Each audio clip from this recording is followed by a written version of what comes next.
I'm live. All right, I'm out of it. Hi, this is Eva for Once Upon a Timeline. Somehow I was thinking about Russian dogs and not the live stream. Okay. All right, so who's in? Shari D, welcome. Angels Don't Fall. Jumping Ship, just 3 this time, so not very many people. You know, I put up the notification like an hour ago, but that may not have been enough. It kind of sounds like notifications didn't go out. Anyways, we don't have a lot for this show. I think there's like 6 or 7 only. Never seen the first one in chat. Angels Don't Fall. I think that I do remember Angels Don't Fall was like last week. Mandela 108 is in here. Okay, so what do we got? Yeah, you saw the thumbnail. There's actually more to that story than just the blue dogs, interestingly. And that's one that I had seen, and then Mark Tyus had also seen. Burgos is in, Maria's in. Welcome, welcome. Okay, so for some reason, my laptop screen that hadn't been working right for like eons, for the last few weeks has magically been working just fine. They're not supposed to magically fix themselves. So that's why I look like I'm looking at you this time, because I'm actually using my regular screen. Should that one break down, I've got my backup screen set up. The whole world's an Emmy. Emmys are not strange anymore. They are now standard. Yeah, I know we've been saying it a long time, but it's almost like what's not a Mandela, you know. When I look around the house, most of the stuff looks the same, but the more I look out into the world, you know, the streets and the houses and the details, I don't know, there's not much left like the old days anymore. The way people act, politics, animals. All right, so speaking of the devil, all right, this one is one that Mark Tyus came up with. He got a lot this week as usual. He's got more than all the rest of us combined, I think. But so apparently, speaking of weird animals, herring, those fish called herring, they communicate via farting. Farting is how they talk. Yes, herring fish fart, but not to get rid of indigestion discomfort. Biologists have found that herring fish farts to communicate with each other. It is found that herring fish release bubbles from their anal duct region, along with a high-pitched raspberry sound. This farting sound is a mode of communication among the group of herring fish. The high-pitched farting sound produced by the Pacific and Atlantic herring is termed as fast, repetitive tick sounds. FRT, fart sounds. These FRT sounds have a broadband pulse in the range of 1.7 to 22 kilohertz, which lasts for between 0.6 seconds and 7.6 seconds. Them's are some long farts, 7.6 seconds.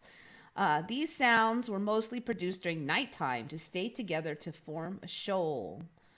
Then they're saying other animals fart, but sharks do it apparently to control their buoyancy. Well, that makes a little more sense, but others do fart for the regular reason of relieving gas. But one thing I've been kind of reading is they're saying that they can deliberately gulp air and then push it out through this special area near the anal sac. So they've got like a special fart language now. It sounds like more and more fish are getting. So it's not really a regular fart for some of these creatures. I don't know if we're going to get like some kind of Morse code fart language out of fish soon. At the rate we're going, I would not be surprised. So yes, good find, Mark Tyus. He actually just came up with that one like today, right before the show. And I'm like, I've got to put that one in.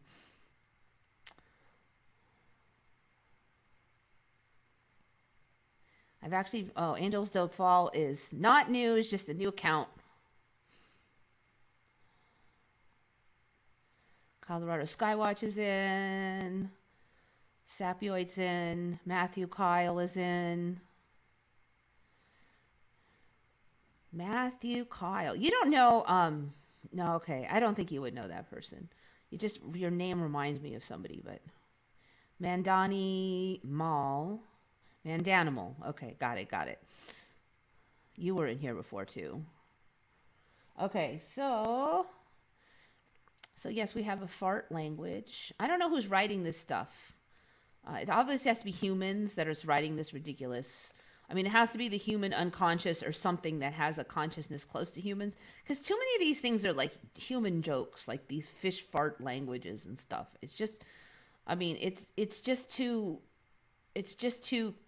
like juvenile Shakespearean humor to be anything besides something that has either us or something with a really similar knowledge of what we think is funny. All right, so these red pandas. Now this one here is kind of how I remember seeing them last with the regular red face. These are all mandanimals to me. I didn't have red pandas originally. It seems like their body is getting more two-tone with the black and the red. But the face for a long time was like that since I first saw them. But I noticed this last week that I'm finding a lot of these white-faced ones. So they're not very politically correct because they're white-face. I looked and they're not talking about them having a white face or any variation in the faces or any different species of them. I don't know if this is going to be another species split where they'll have white-faced ones and dark-faced ones. See, it looks like these two have one of each. But yeah, there's been suddenly a lot of variation in the faces on these. Like this one looks, that face doesn't really look like it goes with the rest of the guy. So I don't know what's going on, but I just wanted to point that one out.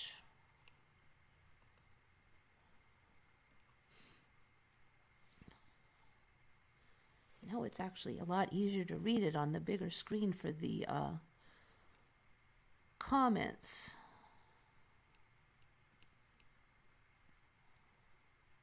Andela's in.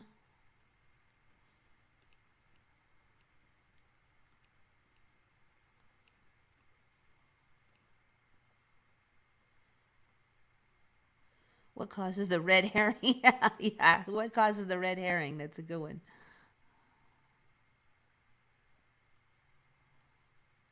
Okay, so, all right, couple spelling ones. Then we'll get on to the blue dogs because there's a little more to tell on the blue dogs thing. So how do you guys remember the spelling of sergeant? Like sergeant of arms or like a sergeant in the military, that kind of thing. Now, as far as I can tell, it's the same in the UK and America currently. I remember I've seen two changes to sergeant. One is like the really long time ago. And then one more letter was added, and then one more letter was changed. So I'll go through the versions. All right, Mandanimal's got one I have not seen before. I can kind of see because there's like weird A's and E's floating around, but that's not where I remember any of the extra parts being. Jumping Ship has one version I've seen. Ooh, Angels Don't Fall has one version. Really? Maria has that too? Heart's Truth and Maria have the same one. That doesn't exist in any timeline I've seen or currently, but you have the same one. That's really interesting. So that could be like a whole nother timeline. Anyway, you'll find that that's not right. I wasn't going to mention that one, but so you guys have Seargent, sergeant. That's interesting.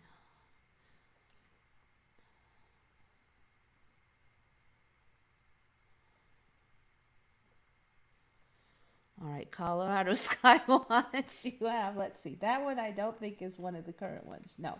Okay. Sergeant. Okay.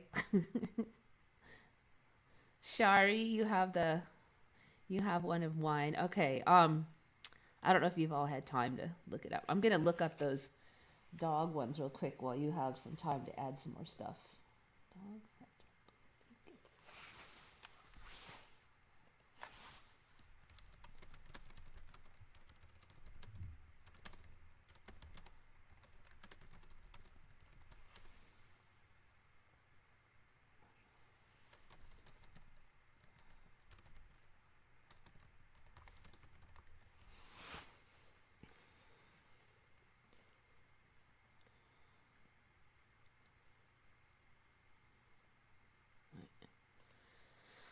Let's see.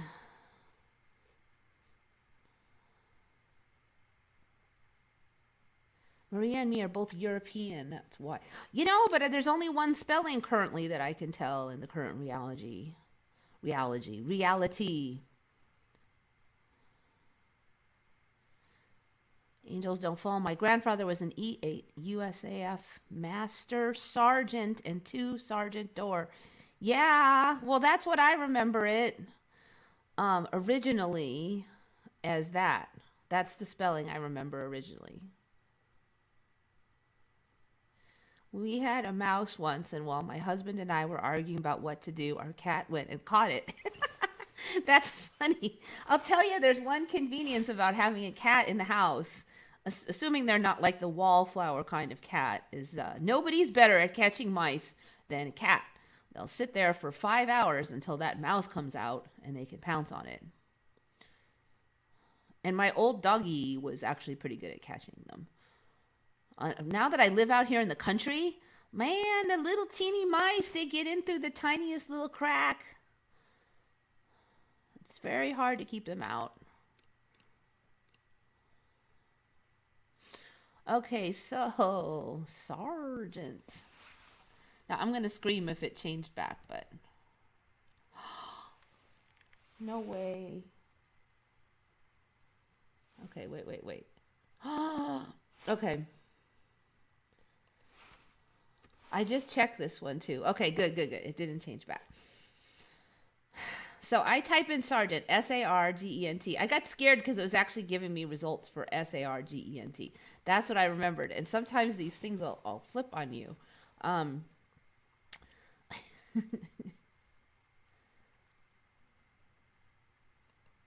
right, here we go. It better not have flipped. I'll be so mad. Okay. So apparently now it's surgeons, S-E-R-G-E-A-N-T, surgeon. Sergeant. Like there's okay, so I do remember that E slipping in there. So for a while I do remember it being S-A-R-G-E-A-N-T, but now it's S-E-R-G-E-A-N-T, sergeant. Is a rank in many uniformed organizations, principally military and policing. Now this is one that the alternate spelling S-E-R-J-E-A-N-T is it used in the rifles and other units that draw their heritage from the British Light Infantry. I've never seen that one before in my life until I looked it up right here. So S-E-R-J-E-A-N-T. Nobody even put that one in with a J. I've never seen a J. So I don't know if anybody knew anybody that was in the rifles and other units that draw their heritage from the British Light Infantry. Its origin is the Latin serviens, one who serves, through the French term sergent. So I don't know. That's closer. Sergeant is closer. The term sergeant refers to a non-commissioned officer placed above the rank of a corporal and a police officer, immediately below a lieutenant, or in the UK below an inspector. So as far as I can tell, other than that weird J spelling in certain bits of the British Light Infantry, there is no other alternate spellings of sergeant now. It's S-E-R-G-E-A-N-T.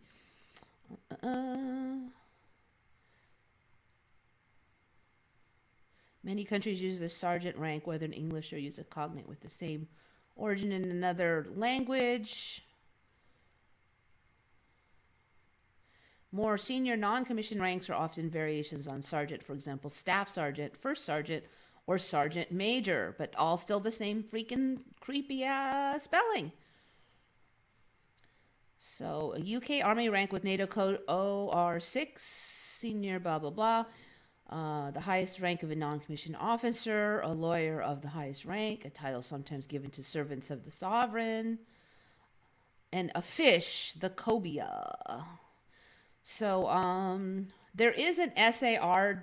It's like some guy that, what did he did? Let me see if I can find that one. So there's my old spelling, sargent. Oh, a manufacturing company. There was some famous guy. It might have been this guy.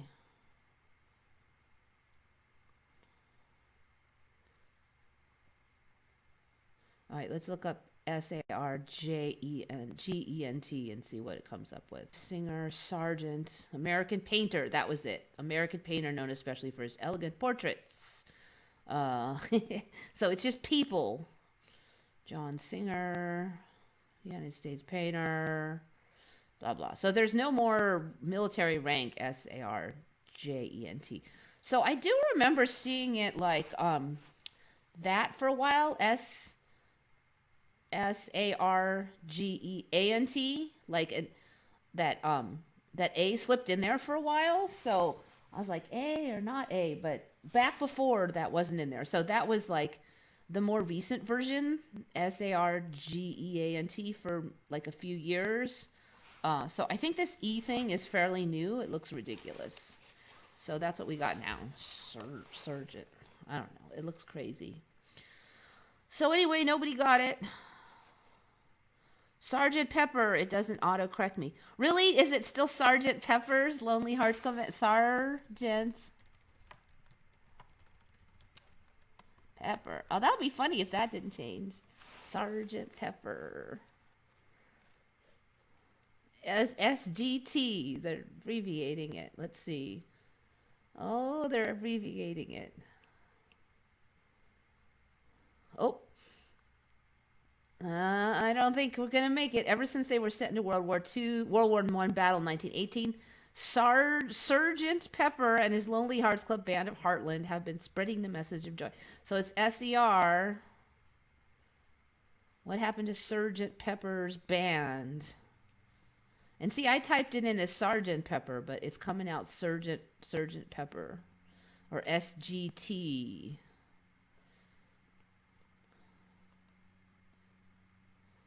Upon Sergeant Pepper's death in 1958, the band's instruments have been housed on display, blah, blah.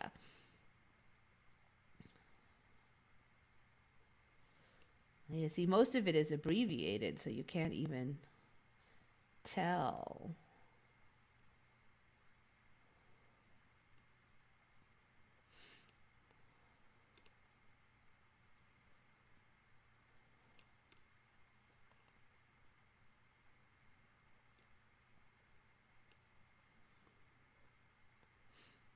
All right, let's just see what comes up if I force. See, now people are misspelling it SARGENT, or they have alternate timeline memories.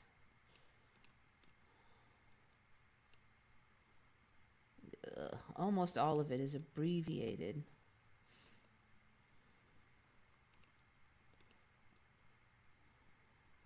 Okay, so yeah, it looks like Sergeant Pepper's also changed. Sergeant Pepper would be simpler spelling. Yeah, well, that's what we used to have. Sir and Sar are not pronounced the same.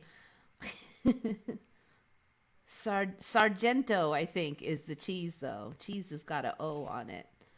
I think that one's still the same. I've seen it recently. Sargento cheese. Yeah, Sargento is still the same.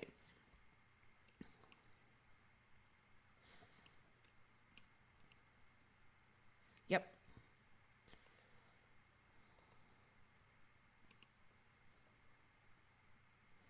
It was also Flintstones, Andella. You know, it was a T for me, and then it was an N and then it went back to NT. It's been flint stones for me for a while. That was one of the famous flip-flops. Although we get people all the time going, oh my God, it just changed from to T. Last week, everybody was talking about it being an N. We get that all the time on Retcon. I could swallow. Maybe I was missing an A on the end, but there is no way it was SER. That looks ridiculous.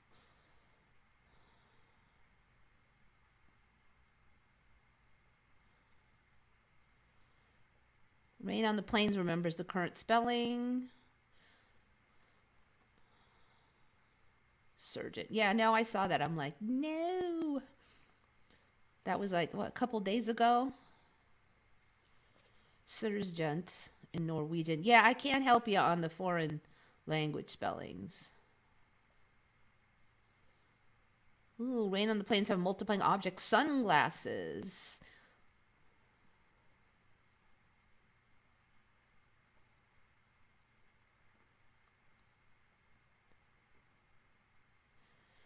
Yeah, Andela remembers this, the old spelling. So yeah, I'm quite positive it was Sargent when I was a kid for a long time, because of Sergeant Schultz, that goofy TV show. My brother loved that show. I had a flip-flop Hershey's and with apostrophe and no. Dang, that one, I think I saw that one before, but now my memory's kind of fuzzy on it. I'm not as good with apostrophes. They don't really have a lot of meaning for me.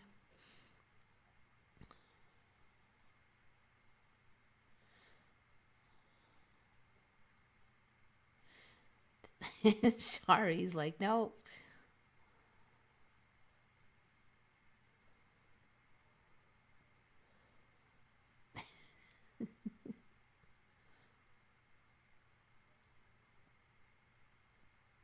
Is that house still weird? Oh, that house on a hill, the dimensional house. Yeah, it hasn't changed any for quite some time now. It's like it came in, it shifted around, it grew. It seems like those trees on the side still shift just a little bit, and then they spread out. But then it was like it kind of just the changes become less and less and less. There was some weird stuff with the plants in front, but it's been pretty stable for a while now. It seems like it goes like that. Stuff gets like a whole bunch of shifties and there's a whole bunch of changes over the course of a number of months, and then it kind of like settles in or something. But it's not always very cohesive because sometimes they'll move here, then they'll move back there, and then it's like it's weird.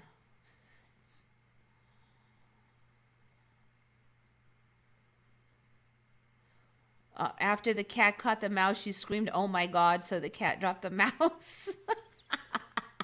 Yeah, actually, for my cat, she would clamp onto it really hard. So I actually had this giant cup that was clear. It was plastic, so you could see in.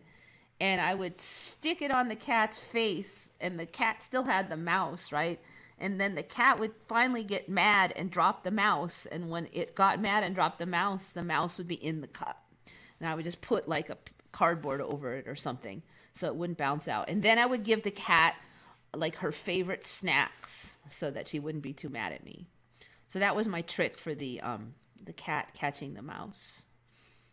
Sometimes I could just take that big cup and like plunk it over the mouse, because sometimes they would throw it around enough that it was kind of stunned, and then I could just put it over the top, and then you can just slide the cardboard under. But I've had to become kind of an expert at getting these things since I've moved to this area.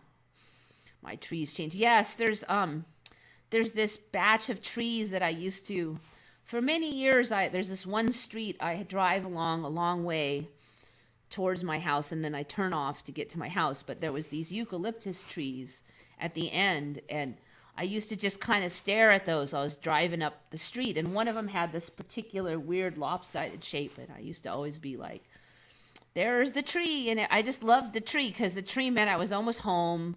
And a lot of times I was like really tired. And the tree started shifting a couple years ago. And I like, well, maybe one of the branches fell or something, but it didn't really look like a branch was missing. It just started looking different. It didn't have the same silhouette. And now the street kind of humped up over there and kind of bent. So I can't even see those trees now when I'm driving on that road. So it's a trip that the trees are not visible. I've been meaning to kind of go and eyeball those trees and see if they change because I can't see them easily now.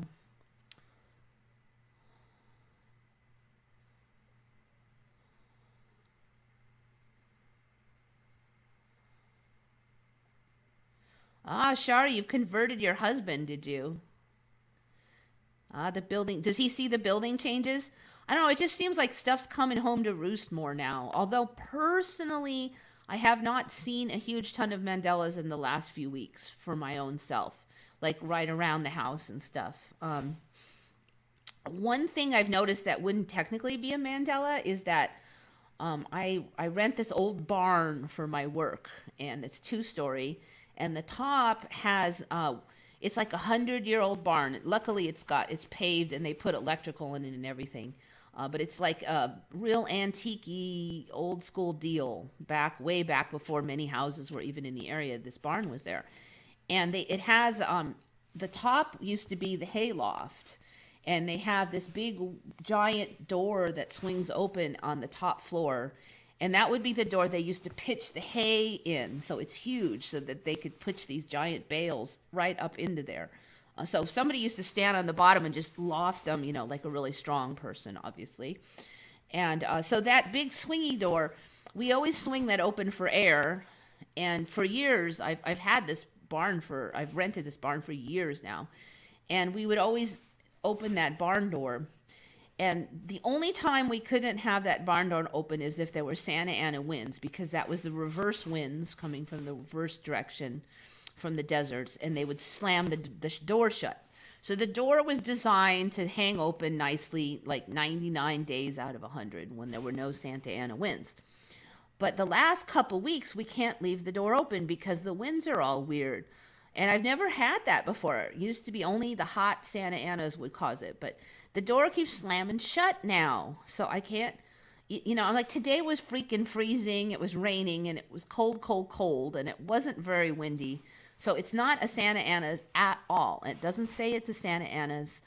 And the winds are light, just barely, but they keep slamming the door shut. So the winds are all different or something, or the barn shifted angles, or I don't know if we're ever going to be able to have that door open now. I'm going to have to jury rig some kind of a thing to stiff it open so it won't slam now.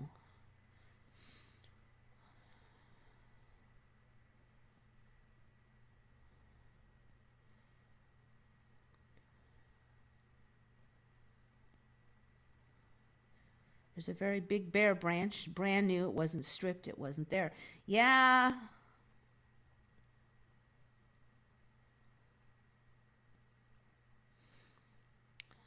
Oh, you get rain on the plains. I don't know. A lot of people are. A lot of people I know are getting cancer. Like half the people I know are getting cancer. Some of them are fighting it off. A lot of them are getting really fast moving cancer. Like almost all of them are. It used to be people would get cancer and they'd had a shot at it. It was slow moving, but now it's like they're all so quick. That's why I'm like, COVID's the last of my worries right now. It's the cancer getting everybody. I don't know if it's just people can't make the shifts that where we're going. They're just not able to. But yeah, it's scary.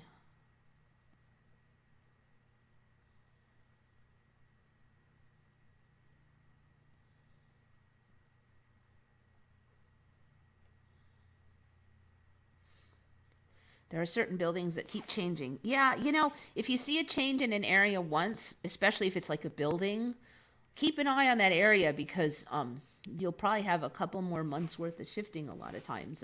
New buildings may show up in the area, new streets, or the building will keep shifting around, or the buildings next to it will change. I've had a lot of buildings just disappear, frankly.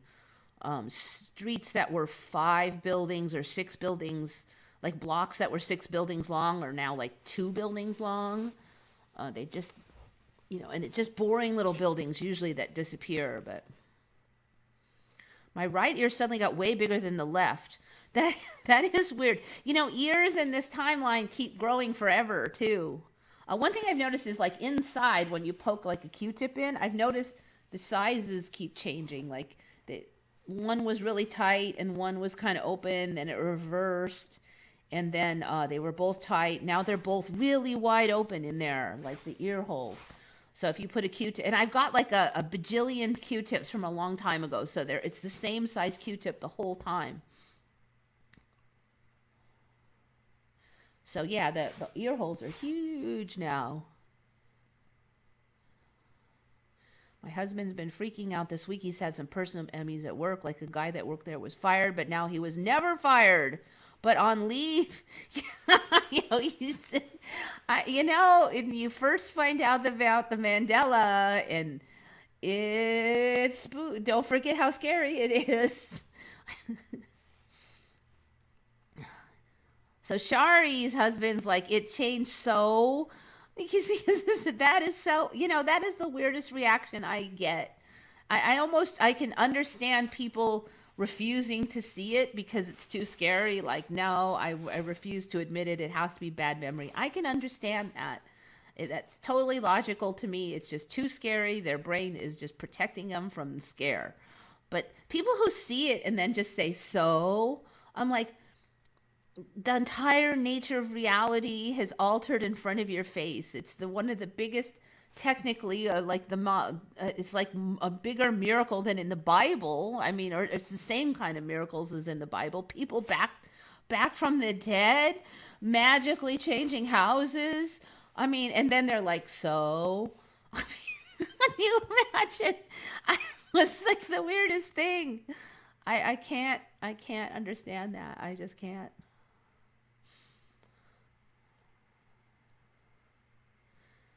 That was a little bit how my hairdresser was. She's like, oh, well, it doesn't really affect me. I'm like, what?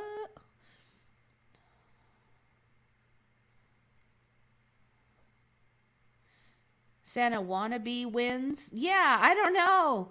It was, because it's normally Santa Ana, and then up north, they have the devil wins now, which wasn't in my old timeline, but it's like Santa Ana's, but further north, they have a different name for it.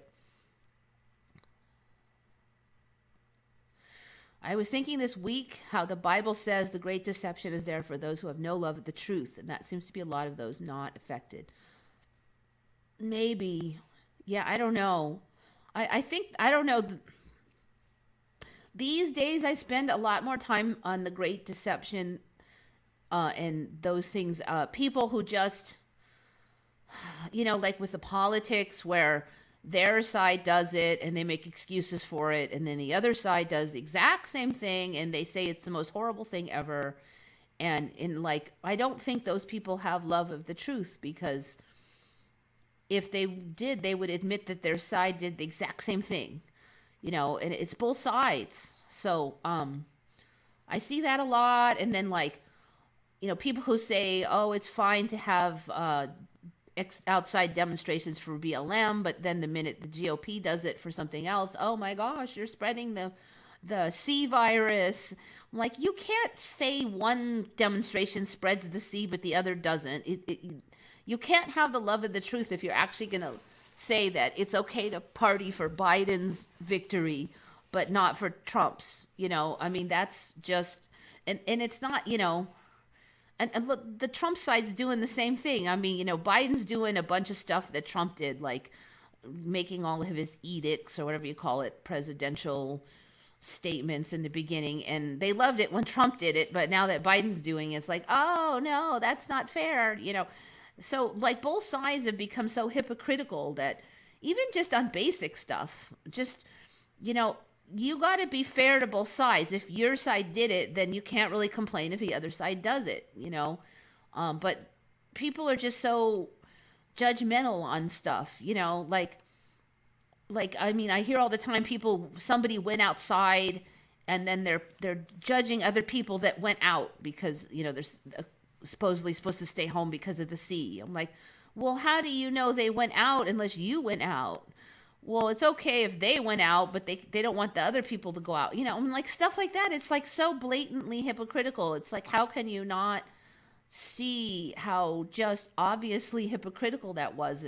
I think in the old days, if you'd call them out on that, they would have like sheepishly at least, shut their mouth, but now they'll say some ridiculous thing. Well, it was okay for me because my coupon was expiring.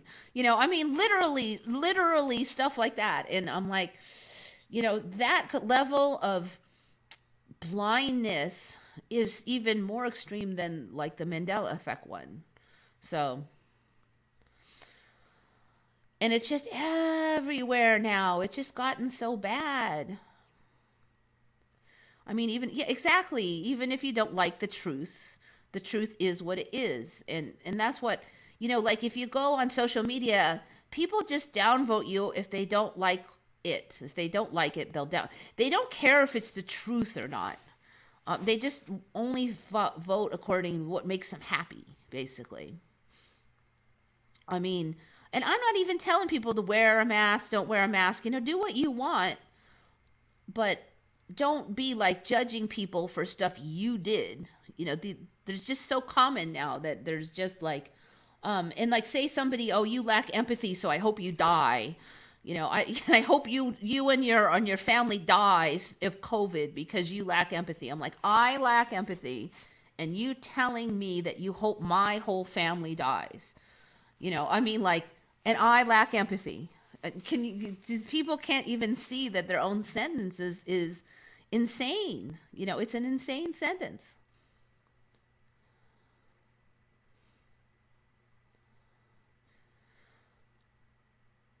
I was told what to do. The effects matter. You still need to wake up in the morning, eat, take care of things.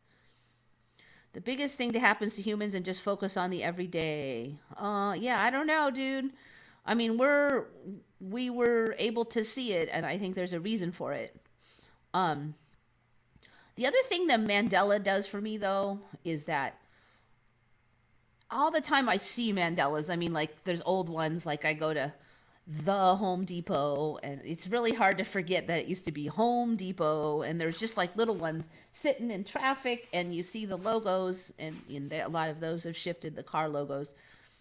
So it constantly makes you think about reality and those things. It constantly makes you think about the nature of reality. At least it does for me. And, what they're... So you think a lot about spiritual stuff and like that and trying to figure it out. So it probably has been good for me that way. And the other way I think it's really helped me a lot is depressing as it is with way people are acting these days. A lot of the stuff that's going down now, I think, scares me a lot less because I just feel like things aren't what they seem, and things can change by magic, and I've kind of learned a lot about like manifesting and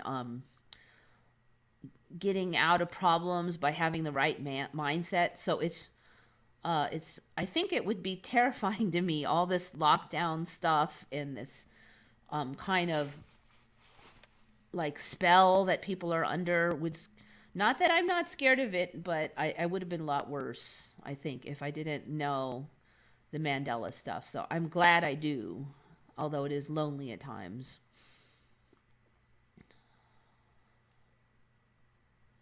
It's scary as shit sometimes, but I'd rather know the truth than not, or pretend it's not true. Yeah, that's still how I feel.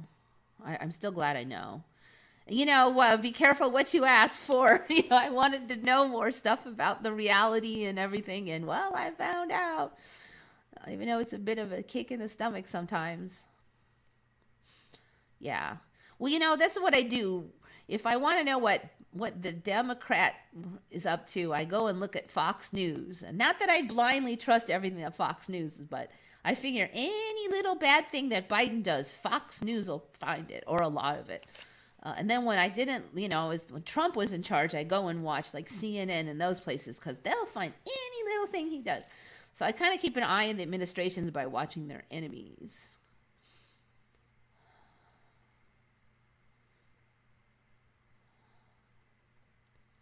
So many people are just insane these days. They're all morphing to a large body of sameness.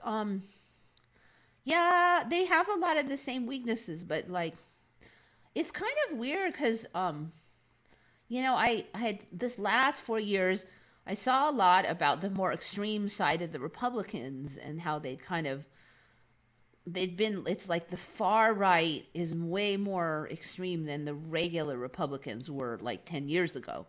Um, and I'm seeing the same with the liberals. Like there's this woke thing and um, like this attitude that black people can't be prejudiced, for instance. Like if a black person says, you white people are all the same, somehow they're saying that's not prejudice because only white people could be prejudiced. I'm like, nope.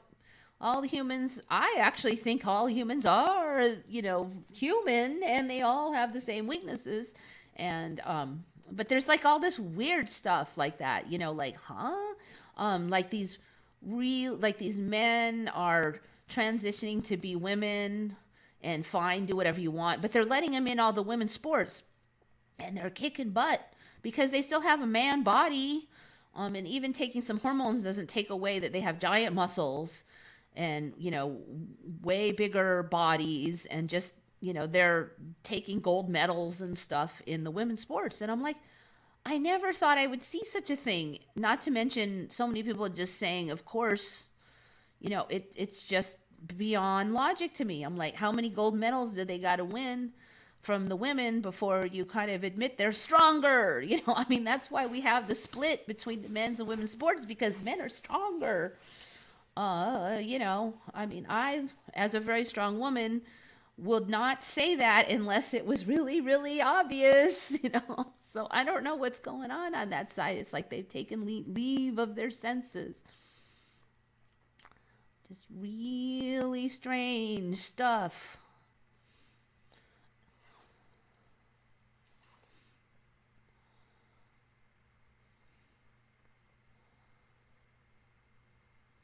I saw a bottom green light on documentary of 1978 Ohio blizzard today. Huh, interesting. I wonder, was there a bunch of snow in front? Maybe the Mandela didn't catch that one. Sometimes when there's a lot of like something is warped or reflection or something, sometimes the Mandela misses the switch on those.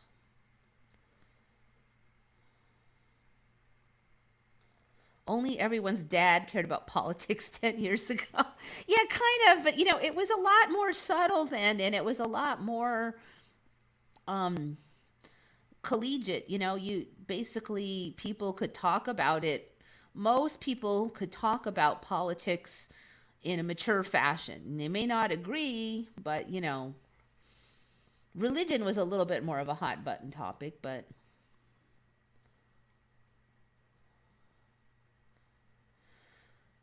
so I don't know, I don't know where it's all going, but the Mandela does help me deal with it.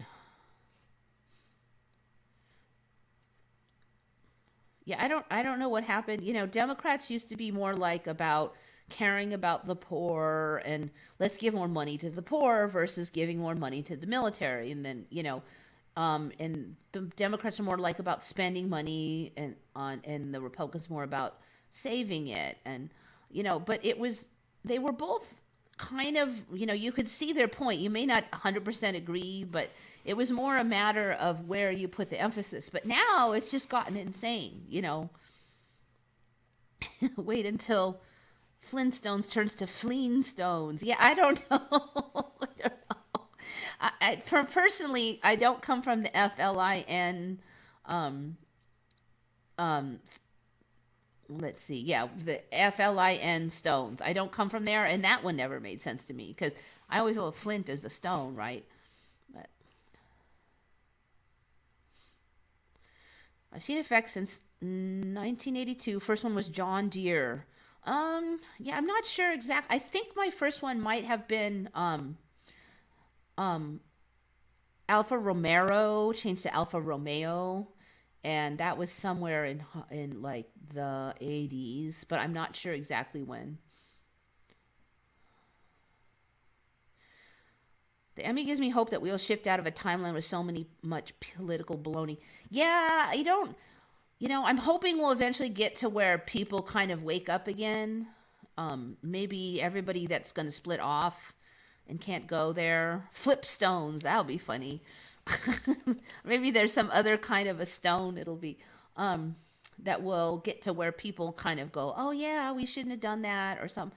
I don't know what the future is. I don't know how it's going to shake out. Maybe people have to see the insanity before they'll wake up. It does really feel like people are waking up, that like it's gotten so crazy that a number of people that I know, like one really diehard Republican guy, and it kind of makes me crazy because I've been saying for years, like, look, just because you don't trust the Democrats doesn't mean you can totally trust the Republicans. I mean, think about it. There's thousands and thousands and thousands and thousands of Republicans just in office, and you think every last one of those is going to be some great guy just because he's reading a script that says he's a Republican, So he totally fought that, and then like about a month ago, and I don't know if it was that last shift we had, that last big one, but he's like, so now when I see him, and he's like one of the pickleball players, all,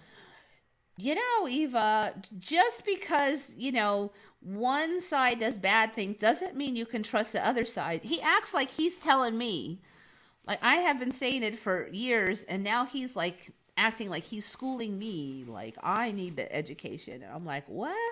Like, don't make me smack you, dude. Because I've been trying very hard to be patient with this guy. So now his new thing where he goes around telling everybody that, you really should just vote for the best person. You really shouldn't get all into politics. And I'm like, and he acts like he just thought of it. Like, I don't know. Maybe in this timeline, he's been doing it the whole time. I don't know. But it's just weird if you tell somebody that for 4 years, and then suddenly they act like they're just telling you it and you didn't know. So it's like, don't make me kill you.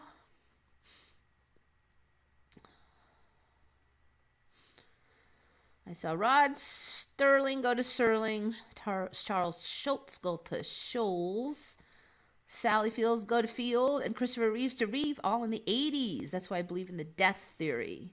Okay, I'm not sure what the death theory is. That means like they died and then this is a different version of them.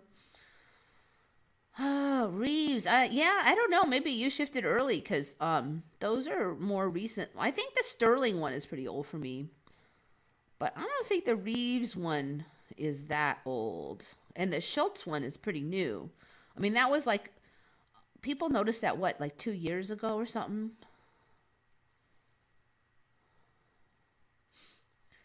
JFK car. And JFK car was like super shifty like 3 years ago.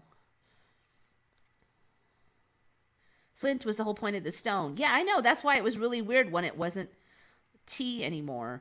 But what the skeptics were saying is, oh, it's because of this producer named Flynn, Flyn. And he named it after himself. And then I looked it up on Wiki, and sure enough, there was this producer named Flynn. Last name Flynn. And so I'm like, well, okay. Then when it switched back to the T, I went to Wiki. There's no producer named Flynn now. So I don't know. I mean, is that why it's not FLIN in this timeline? Because there wasn't a producer named Flynn who really wanted his name in it? I don't know. Okay, but if we died, why do we keep getting older and never younger? I don't know. Not my theory. The government is out of control. They are attacking. Yeah, I don't know. I mean, like, I think everything's kind of like a fear porn thing right now. So for the people scared of the COVID is the fear porn. And then for the rest of us, the government and the sheep around us are the fear porn. We're all got a bunch of fear porn. So I'm trying not to get sucked into it. As much as it's disconcerting, I don't want to go. Fear doesn't really accomplish anything for starters. I mean, like, I can be scared every day for the next year and it's going to do absolutely zero to solve anything aside stress me out and weaken my immune system. So I don't want to go that route. But also, it just seems like no matter how much of a sticky wicket we get into, there's always routes around. So I have to find the routes around, look for the routes around. I do think that if we, the more you look for ways out of problems, the more you manifest them. So there's going to be loopholes. So look for them, assume they'll be there, manifest the loopholes, do whatever you can, because that's what we need right now. We need the loopholes. And whether stupid happens, we just need a loophole. You only need one loophole around any problem.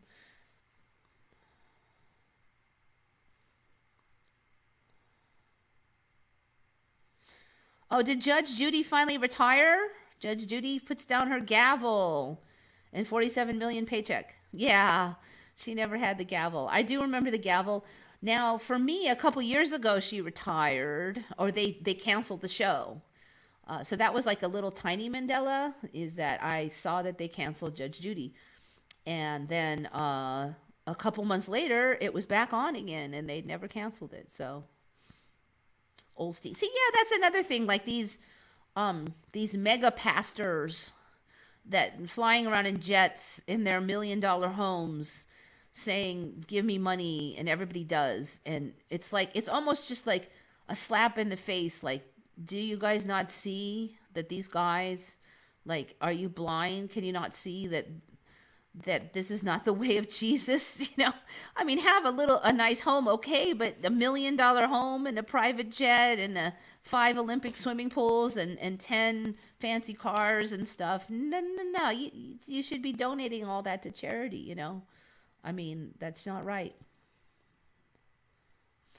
Some people believe the theory of the Emmy that we are in Basra, and that ends Friday. Wow. I don't know. You know, there's been so many deadlines that have come and go that I'm not expecting anything really obvious. But I could be wrong, but so far that hasn't happened. So far it seems like everything that happens, there's like some kind of logical explanation for it. So I would not be surprised if we get that again. That ends Friday. I don't know. I really do think we're going to get... I mean, not that I've always been right. I thought that Trump would win the election, and I was wrong on that one. But I suspect that we're going to go through the some kind of vaccines and push to take them, and some kind of mark of the beast thing. I think we'll go through something like that. I mean, they already got the COVID pass, vaccine passports. So the Los Angeles Unified School District has got a day pass, which is basically a COVID pass, all set up for the kids. And then I heard in New York already, they're talking about if you want to go to large events, you have to have some kind of vaccine passport. They're setting that up. And a lot of the airlines are setting that up now. So I don't think we're that far along in it yet. I think we've got more baloney to go through. It says the breaker arrives in the early morning hours before dawn. Well, it'd be cool. I won't complain. I don't know. The thing is, the Bible, it's kind of hard to interpret some of that stuff about when things start. So, and it does say in many places that you won't know the exact day and time. So,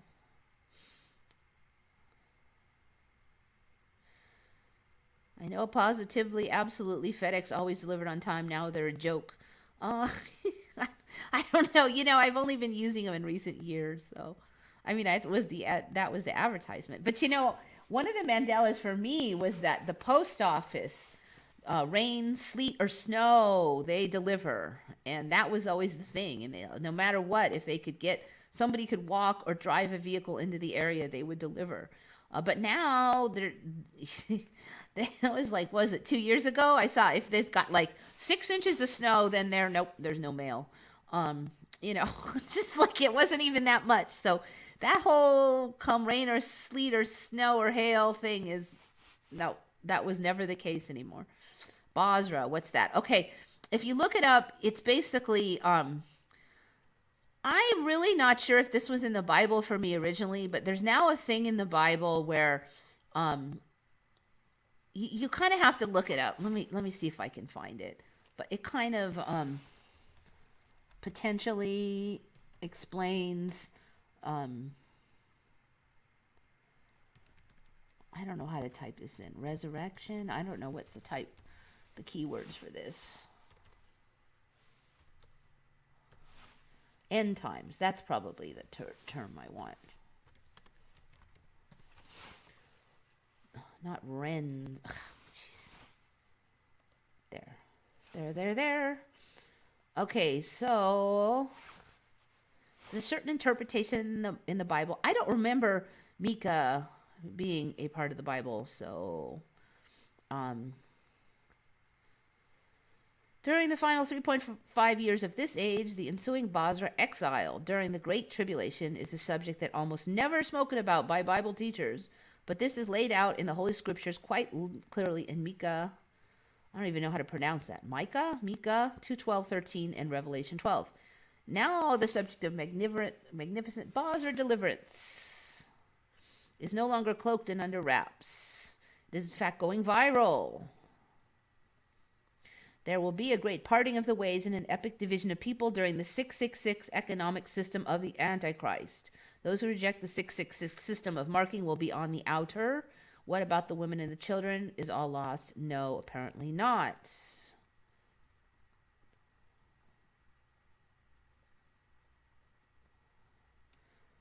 All right, so what's the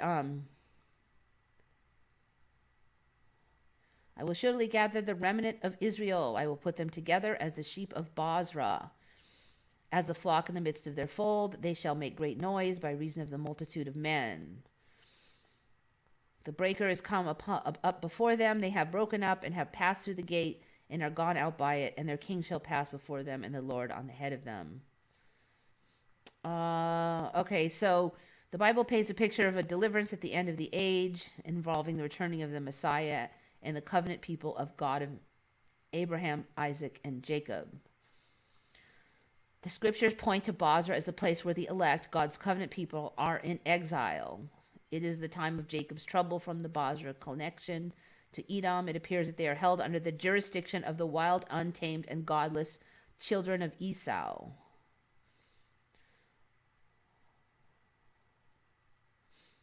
They will be given dominion over God's covenant people. Micah sees the second coming of Messiah and the conclusion to the drama. He sees the shepherd of Israel entering the sheepfold in the hours before dawn. Out there at Basra, he becomes the breaker.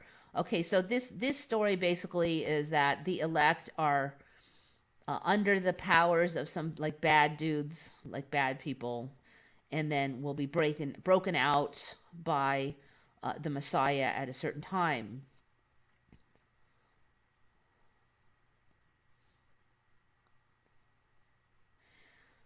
John the Apostle tells us, Revelation 12, that this gathering or sheltering of God's covenant people is for their nurturing and their feeding. Surely a spiritual feeding is in the view here, as well as a physical care and the sustaining of human life. Okay, it doesn't really feel like we're being nurtured, but, maybe challenge is the way that we grow. I don't know. I mean, it would make sense in a certain way. Only the KJV and the Young's Literal Translation have allowed this information to pass through to us. Unfortunately, this reference to the Basra sheepfold is not found in the modern translations. It seems to have been lost in translation. Search the passages presented to us in the modern versions of the Bible, and you will not find the word Basra. Guardians of the religious status quo in those translation committees apparently saw fit to leave it out. Why? We shall look into this matter further. All right, anyway, this is endtimepilgrim.org, Basra, DELIV.htm. But you saw it was pretty quick for me to type that in. So, yeah, basically it would say we're like in this, the elect are put in like this protected area, but we're under the powers of Esau, which are the bad people, until we're busted out of here.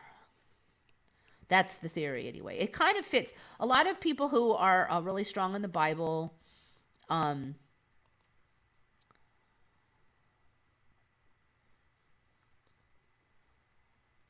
lot of people who are really strong in the Bible really like that one.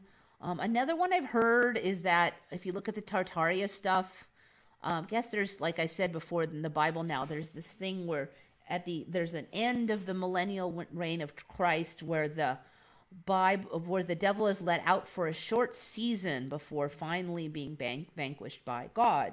And so some people think that the Tartaria stuff indicates that we've already had the millennial reign of Christ, and it was hidden from us, and that we're going to now deal with the devil out for a short season before he gets his butt kicked. But that one is also not unlike the Basra one. Either way, you're basically under the reign of bad dudes until bad dudes get their butt kicked. So the thing I like about these is if we've got storylines coming true, belief in stories may have power. And so either one of these stories, it has a good ending. And I think we just have to try to get that, because I don't see any downside to trying to get that. Try to be good people. Try to do good deeds.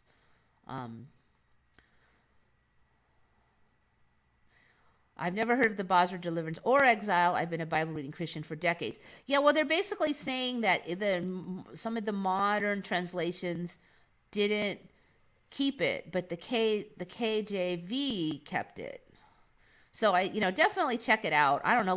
Let me know what you think. I don't know the Bible nearly as well as a lot of people do, so I can't really say for sure.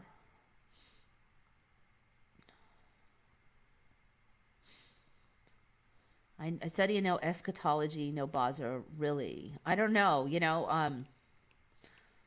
just dig it up and see.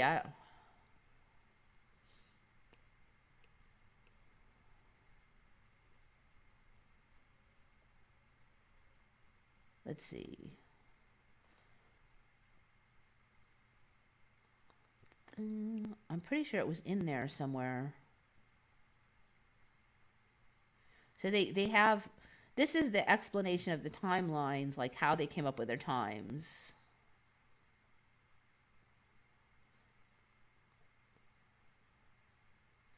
Okay, so Micah 2, Hebrew names version of World English Bible. I will surely assemble Yaakov, all of you. I will surely gather the remnant of Israel.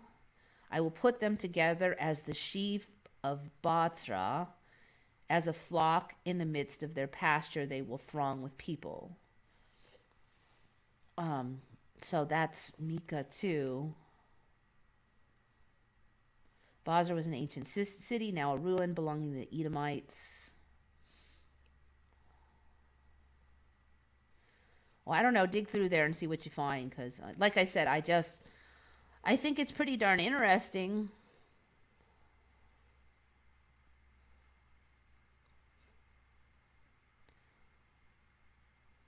What they do to the body cannot harm the soul. Yeah, I have a feeling though that they can't force you to do bad stuff, or it doesn't count as bad stuff. Like if you take a hold of my hand and you put you put a knife in there and you tape my hand shut and you hold my hand and you force me to stab somebody, that's not me stabbing somebody, that's you. I mean, so I think in order to be damned or to damn yourself, you have to choose to do it. And so I think that's the way it's going to be. I don't think they're going to hold you down and stick the needle in your arm. I think you have to choose it. There's still a lot of stuff on the mainstream news about this nurse took the vaccine and died and blah, blah. There's hints out there. So you got to choose. They're going to make you want to choose. Oh, you're stupid if you don't do it. And I'm so cool. You want to be cool too. You should do it too. That kind of stuff. That's how they try to convince you. Like the dark side.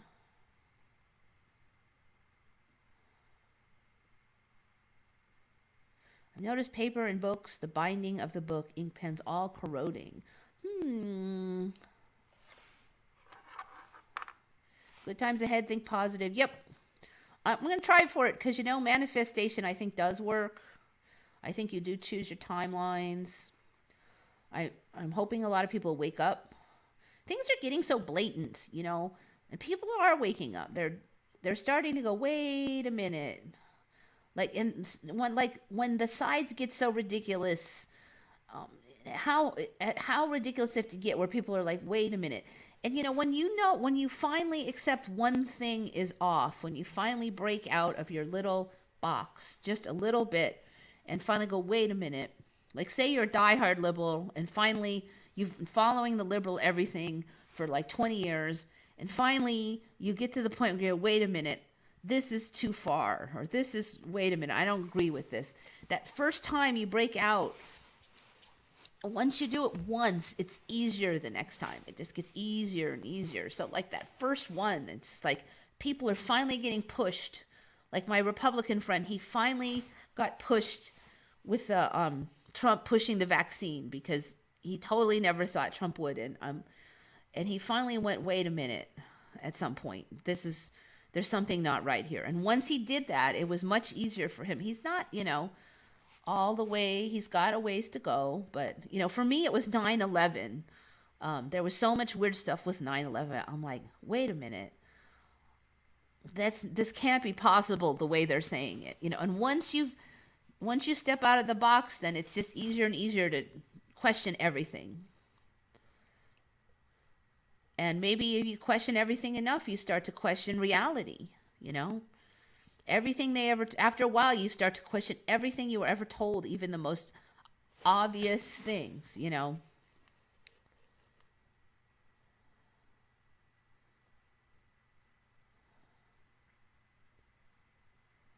Many will be deceived in the last days. Yep.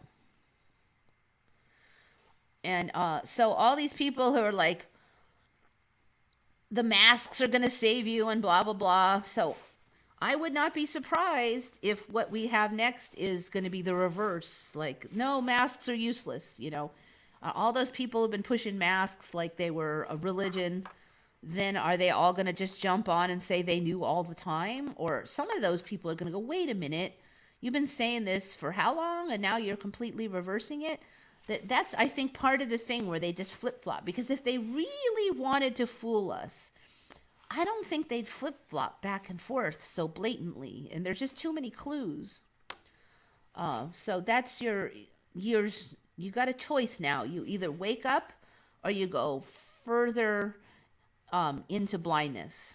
And they're waving the clues in your face. So 9/11 did it for me, but is nearly 15. Yeah, it wasn't right after 9/11, but 9/11 gets progressively more ridiculous every year, too. So I don't think there was nearly as much weirdness right after 9/11 as there was 10 years later. There was all these weird clues 10 years later. I got out of a legal situation by willing it. Kind of scary, though. Yeah, I don't know, but every time you do it, it's a little easier next time, because you're like, okay, it worked that time, so it could work again. So it's very hard to believe in it when you look like you're screwed, when you look like there's no way out, and to just believe there is a way out, and then you find a way out, and then the next time you're like, well, that other time it looked like there was no way out, and I got out.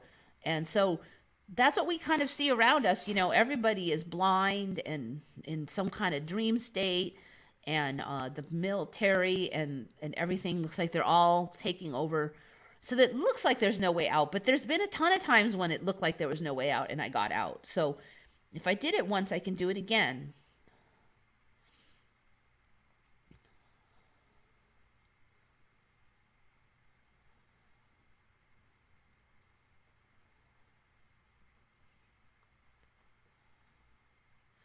I wouldn't recommend people get it, but you got to pick your own path for the vax.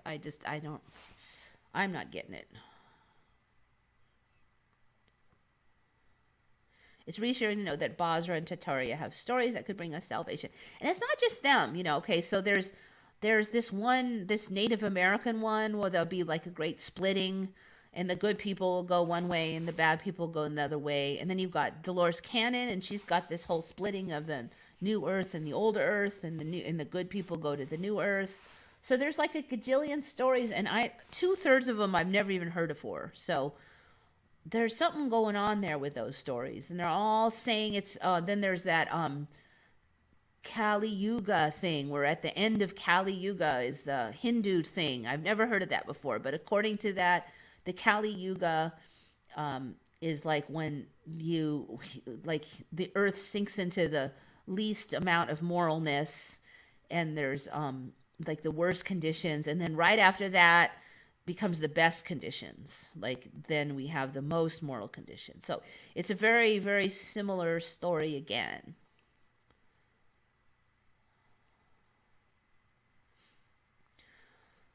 I think again that we've seen a lot of these changes with the Mandela where it just comes like magic. It doesn't mean that there has to be mass deaths and destruction and stuff. So I think we can get through it. It's been kind of weird because you look at the C virus thing, and they say all these people are dying, and then you go and look at the numbers, and the death rate's only up a little bit. I was trying to crunch the numbers because they were saying like every year about 56 million people die. And then they said, well, this year already 90 million have died. So that would be like triple death rate. But I don't see any countries having a triple death rate. I mean, I see most countries have maybe a 10% increased death rate, not triple, which would be 300%. So I don't see how those math can work. So they're saying like 120 million died from the C virus, but the average death rate per year is 56 million. I don't see the doubling of the death rate across the country. I think New York City had like a doubling of the death rate, and they had like one of the highest death rates. In Italy, only had 30% increase in death rates, and they were one of the highest. So how can it, like the math doesn't even add up. So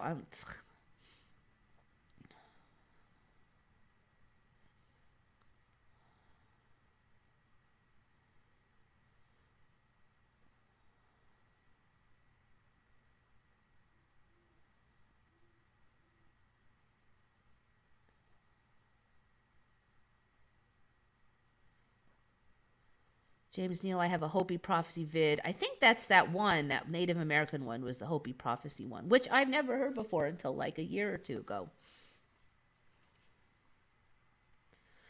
My observation is that Washington, D.C. is steadily changing. I suspect so. There's some weird things where the streets form these weird pentagrams and stuff, and that showed up about 4 years ago, and I was really suspicious about that because I don't remember that being like 10 years ago true. So anyway, I don't know what's really going to happen with the vax. I mean, I don't think everybody's going to drop down dead that gets it.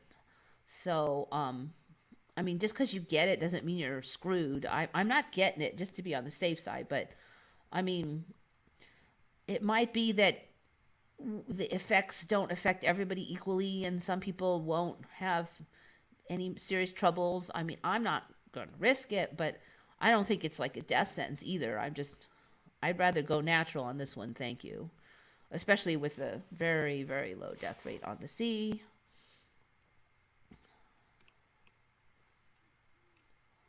I mean, like my coworker got it. She just said her arm hurt a lot. She's only had the first shot though, but I'll be watching her. She's the only one I know who's gotten it. Because I mean, I'm trying to think. None of my close friends plan to get it, I don't think.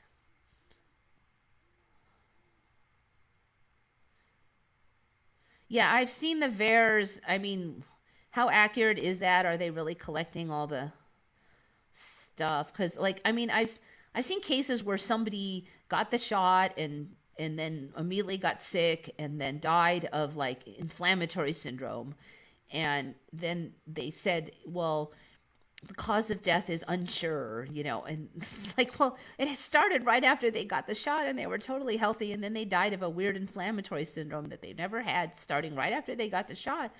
But who knows if it's really the shot? I don't, yeah. So I don't know if I trust the VAERS anyway. All right, so, okay, let's get on with stuff. Okay, blue dogs in Russia. Dun, dun, dun, dun. Okay, so Mark Tice found this one, but I had also seen it, and I thought about putting it on, but then I was just lazy. But then he brought it up, and I'm like, yeah, it's a good idea.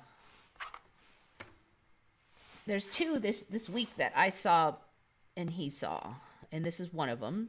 So when I looked it up, though, I'm glad he mentioned it because I looked it up and I had seen the blue dogs, but I didn't realize that there was a bunch of dogs. Let me see if I can get this stupid pop-up to disappear. No. Okay. So apparently there's been pink dogs, blue dogs, and green dogs all in Russia. A pack of stray dogs with bright green fur has been spotted in Russia in the latest of series of sightings of colorful canines. Pictures of pink dogs with blue and pink fur have gone viral on social media in recent weeks. So it's all within the last few weeks, apparently. They were found in a derelict industrial unit of Podolsk, about 25 miles south of Moscow. Man. Page not responding. That's not a good sign. I may regret clicking on that. Oh. I may have left this one running too long.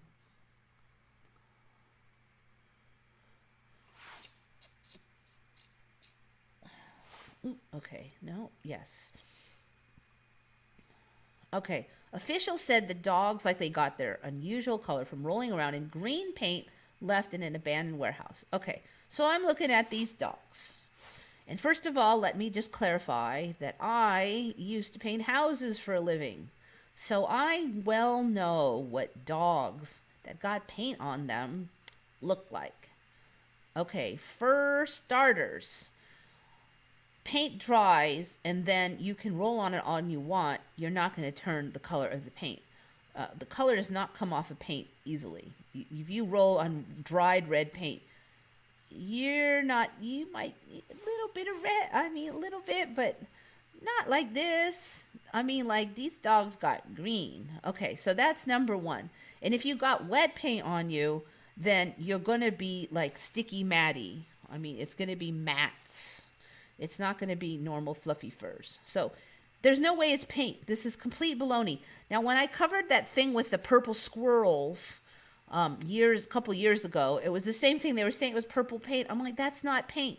And if it was dye, even if it's like, I dye things too. Okay, dye dries out after a couple days, and then you might be able to get a little bit of on you. But first of all, okay, if you're laying in it, then you're going to get a whole bunch like on your feet and your underside. You're not going to get much like on the top of your neck. So I would expect a certain pattern if these dogs were laying in some kind of colorants. And that would be a whole bunch on the area that they lay on. Also, most dogs have a preferred side they lay on. So you'll see more of it on that side than the other side. Because like my one dog almost always laid on her right side. Dogs are creatures of habit. Okay, so you're not going to see an even coloration. So it makes like no sense, this paint thing. And some of them have a bunch of it and some don't. Seems unlikely. Okay, so there's the green.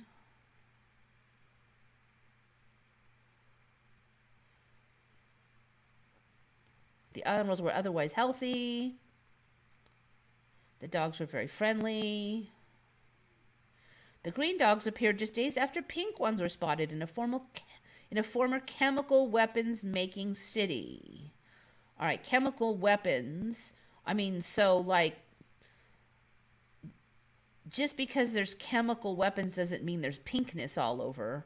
I mean, so we've got another facility with like pink dye now. We just had green dye. Now we've got pink dye. One of the world's most polluted locations, there were 7 blue strays. Okay, so then there were 7 blue ones. I think that's still the green ones. Yeah, that's the green ones.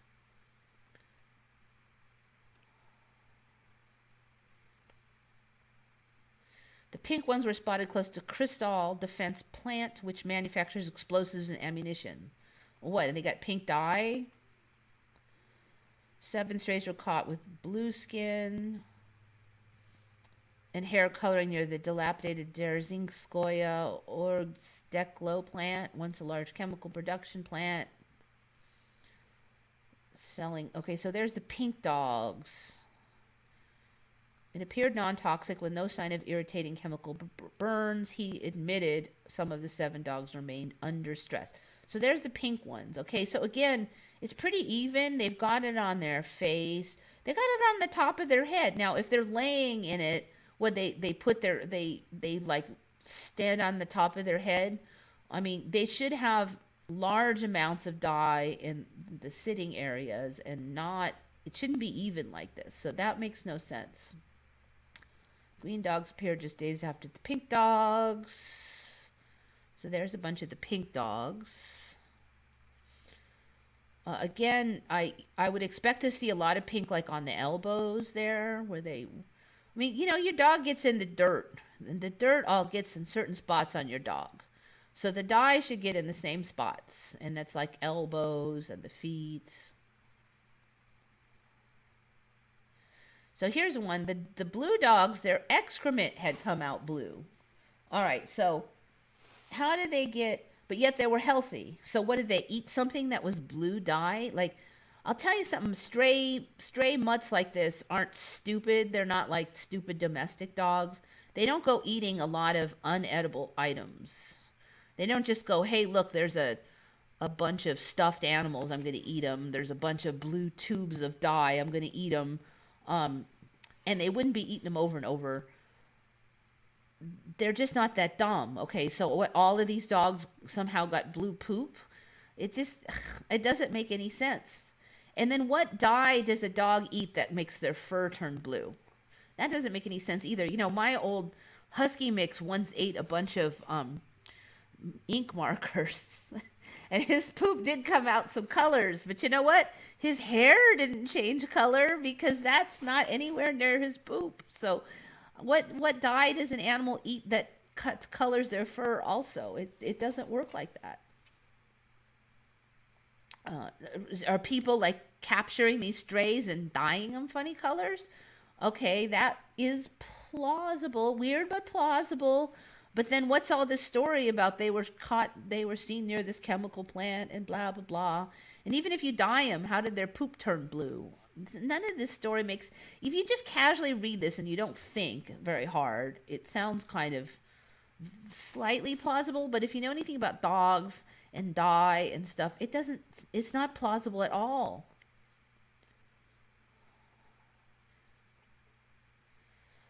They will stay with us for 20 days, their skin and hair all covered with the dye. Well, if they got blue poop, then it's not a dye.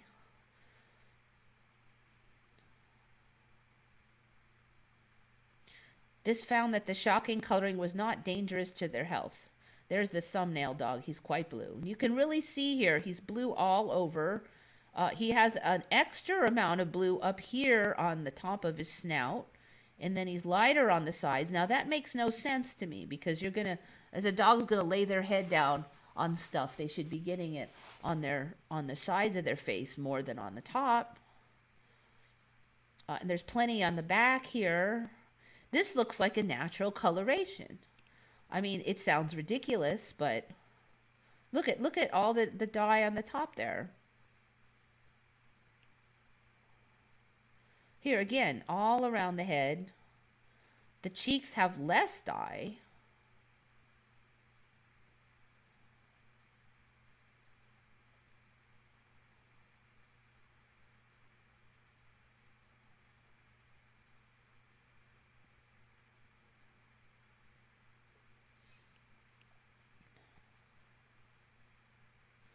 An expert who examined the stray dogs said the coloring and poo had both turned blue. These are quite blue dogs here. So anyway, yeah, the whole story just... I don't know if people are just making stuff up, but it makes no sense to me at all. It's if it's dye, then why is their poop blue? It's sure as heck not paint. I could see somebody maybe capturing them and dyeing them, and that does not explain the poop.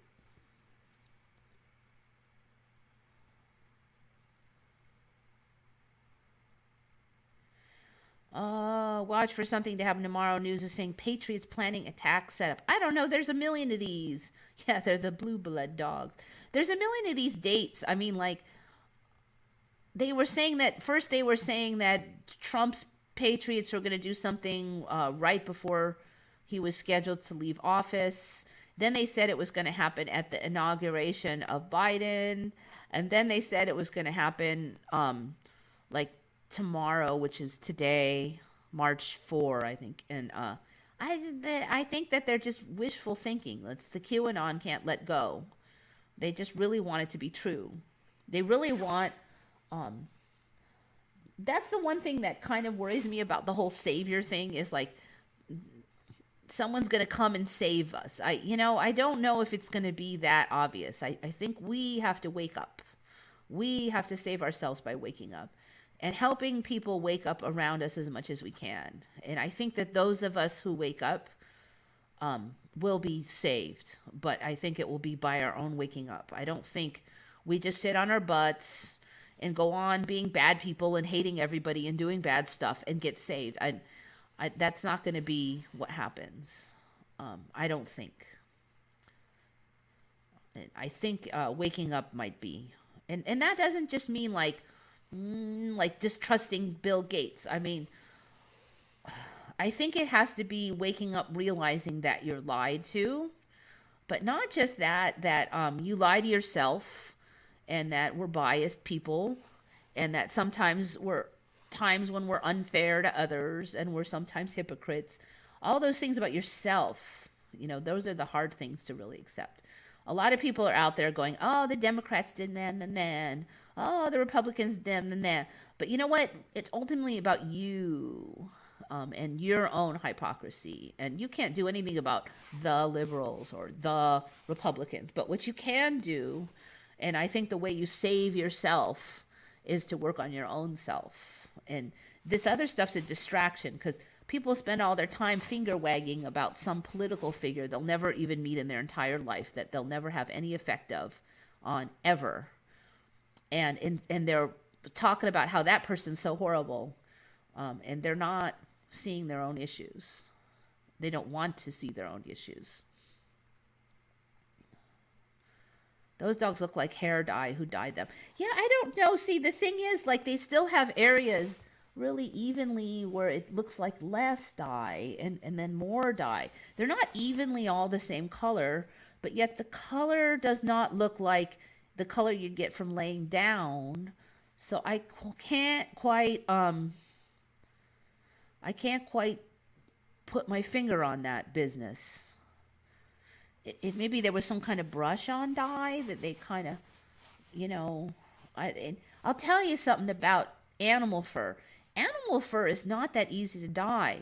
It's harder to dye than people hair. People have the hair on people, the pores are pretty wide open. And so if you take people dye and put it on a dog, it doesn't work that well. They're not that easy to do.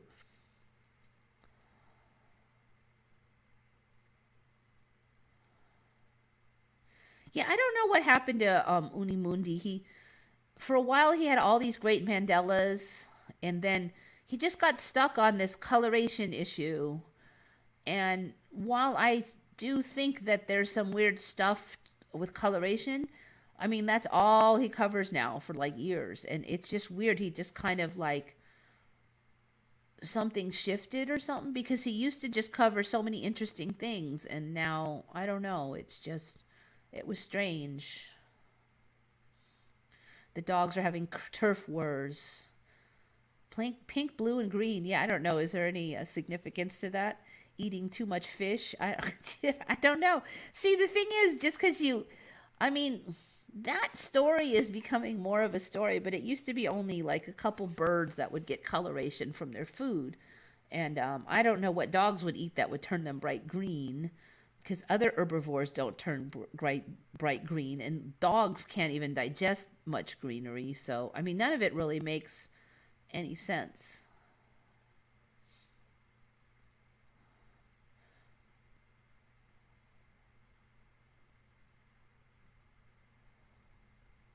Maybe we can resist the Mark system. I think there's going to be a choice. There's going to be some hassles and some pressure.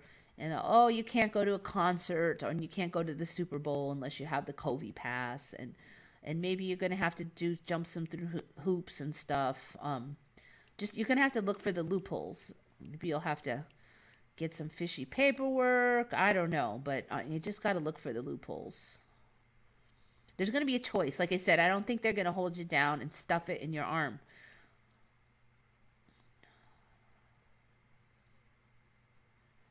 And I think there'll be pressure for a while. I suspect there'll be pressure for a while, and then it'll swing the other way. The pendulum goes back and forth, so...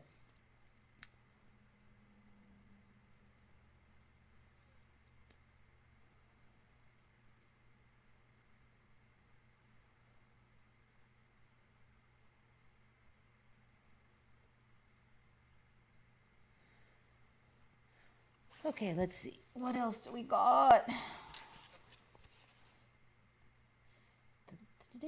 Okay. So we got a bunch of marked highest ones. This is another one of his. Scorpions carry babies. Not a big one, but it's interesting because I just don't remember scorpions doing this.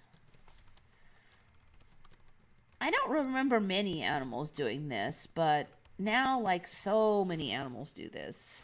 Like, I don't remember alligators holding their babies in their mouth, protecting them, but now they do. So scorpions now. So first it was spiders, and now it's scorpions. Scorpions carry their babies on their back now.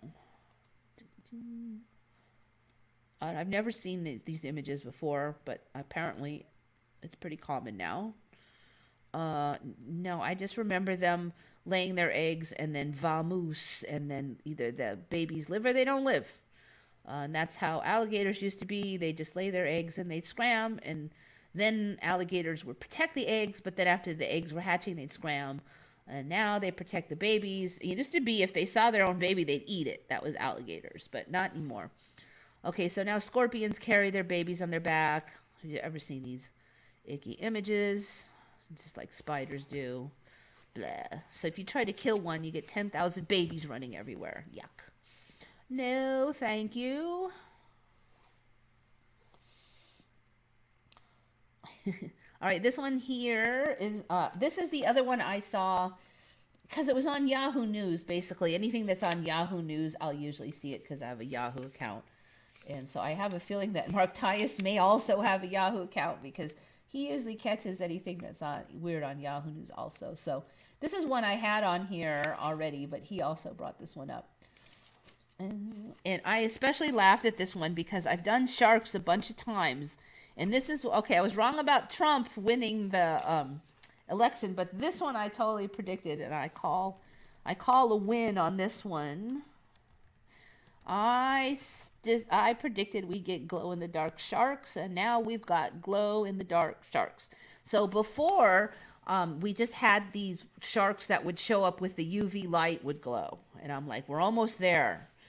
And I'm like, we're going to get them. So we got them now. We got the glow-in-the-dark sharks. Luminous. These are ordinary glow-in-the-darks. You don't need a black light. Luminous. Deep sea predator off New Zealand.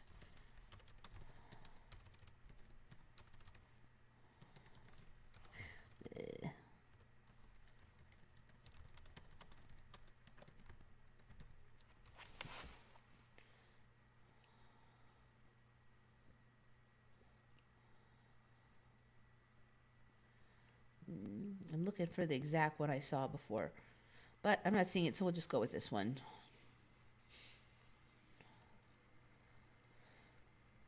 How come that brought me to more of them?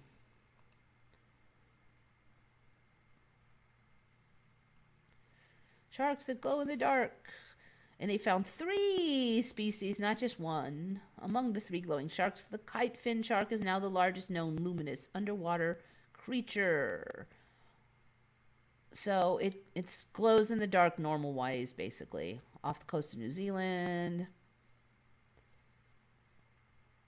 So there's the kite fin shark, the black belly lantern shark, and the southern lantern shark were found during a survey off of Chatham Rise in January 2020. So a whole year ago. Interesting. So it took them a whole year to say something?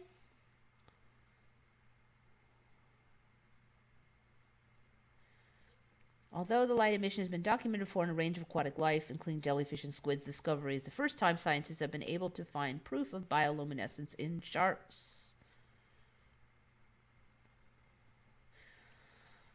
Okay, so I think we'll find more of these. We got 3 for now. They're deep sea, but a lot of stuff that starts deep sea slowly becomes less deep. So this is like volley 1 for the glow in the dark sharks. That's 1 for me on the prediction lands.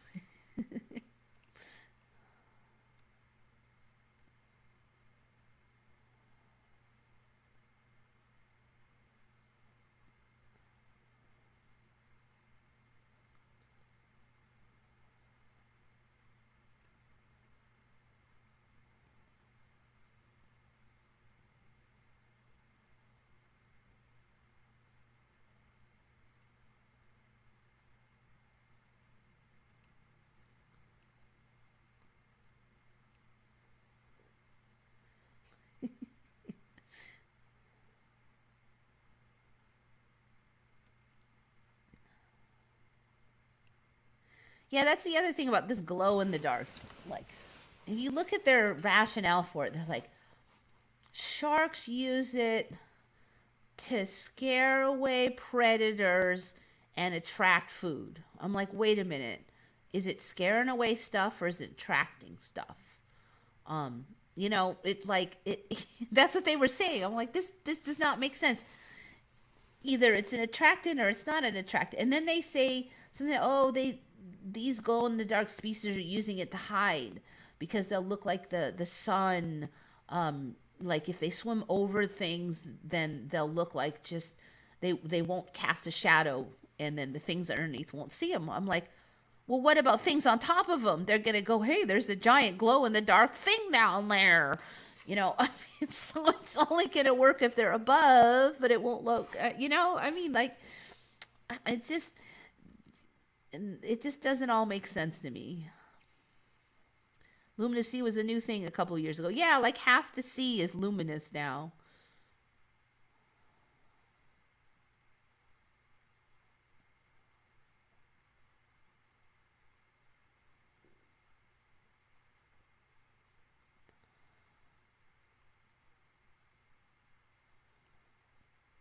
Yeah, I think last I heard there's a slight glow on humans. Luciferase. Okay, so the story with luciferase is certain glow in the dark. Was it? It's not a protein. I think it's an enzyme. Is called luciferase. But there's other glow in the darks that aren't called luciferase. I believe the AstraZeneca has a glow in the dark marker in it, but it's not luciferase. It's one of the others. Okay, yes. Okay, luciferase is a generic term for the class of oxidative enzymes that produce bioluminescence and is usually distinguished from a photoprotein. So like the AstraZeneca one, I believe, is the one that has the photoprotein, so it's not luciferase.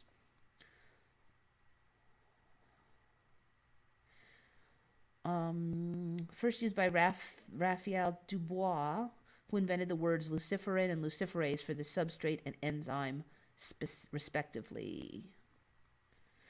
Luciferases are widely used in biotechnology for microscopy and as reporter genes. Okay, so this thing I think has changed a little bit because I remember luciferase being one very specific oxidative enzyme that produced bioluminescence, and now it's a general class. I think these are expanding very rapidly, and there was just the oxidative enzymes, but now there's these photoproteins also, like the one they're using in AstraZeneca. I don't remember those being there even 6 months ago. The last time I was looking into luciferase, they weren't there.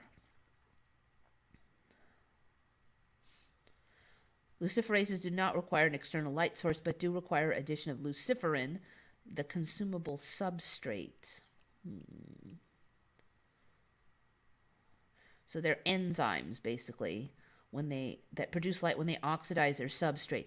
That's interesting because this whole sentence here, this whole storyline is now everywhere, and I don't remember anything about their oxidizing their substrate.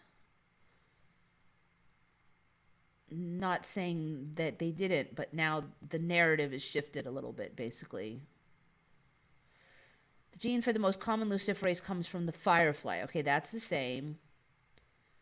But luciferase from other animals, such as the sea pansy, I've not heard of that one. Let me just jump over and see what else is going on. The sea pansy.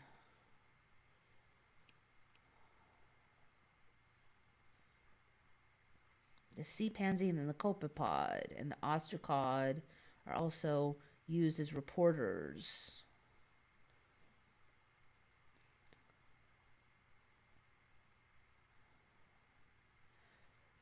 Okay. I think it's definitely shifted some. Bacteria, dinoflagellates. I do remember luciferase and dinoflagellates and bacteria. And the firefly, yes.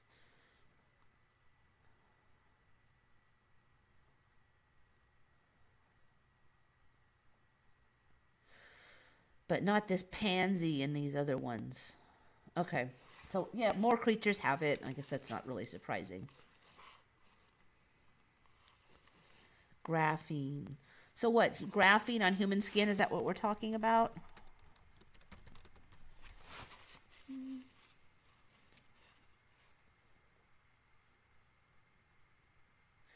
Seems to block mosquitoes. Okay, not sure what we're talking about. Sharks near nuclear power plants glow. I don't know. These ones were deep sea sharks, so. Definitely heard rumors of people like having mystical experiences and then glowing slightly at night for a while and other people seeing it.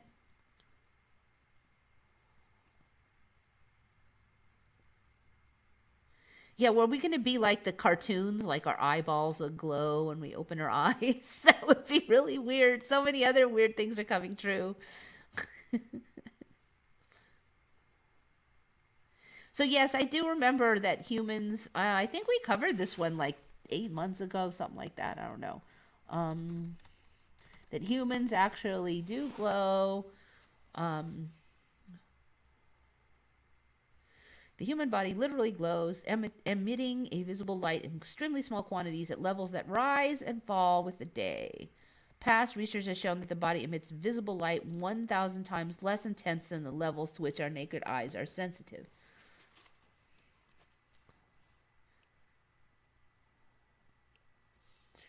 I wouldn't be surprised if we eventually get to where, some weird situation, you can kind of see it or, some weird thing.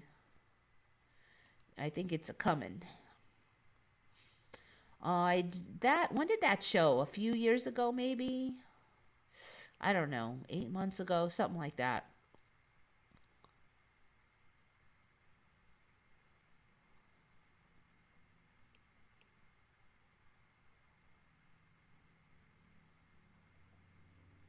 Crocodiles in the ocean. We've covered that one. The crocodiles swimming out into the salt water. Buckminster Fuller Dymaxion 1930. I don't think I know that one.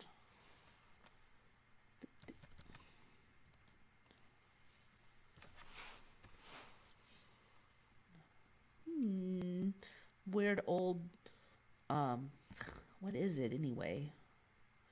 What is Buckminster Fuller's Dymaxion concept?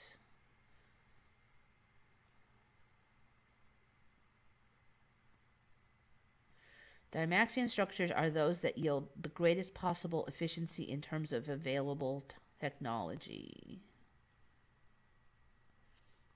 Okay, so it's a concept, but there is a specific car.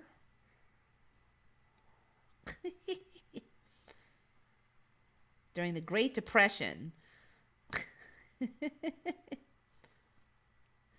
Featured at the World's Fair.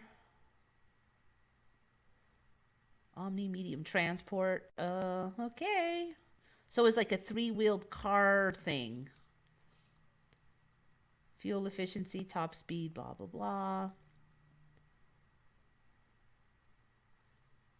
It actually does kind of like, it would be easier to park and stuff because you could just go loop.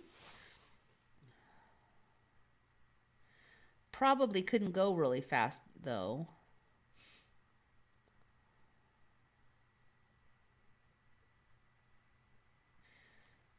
Limitations in handling at high speed or in high wind due to rear wheel steering and limited understanding of the effects of lifts and turbulence. Yeah, it looks like it just float away. Okay, yeah, I've never seen it. There's so many weird things now coming out. It's just, it's sort of like lyric changes in songs. I don't even cover lyric changes because it's like every song I hear, oh, that's not right. Oh, that one word change. I don't even know where to start. I gave up.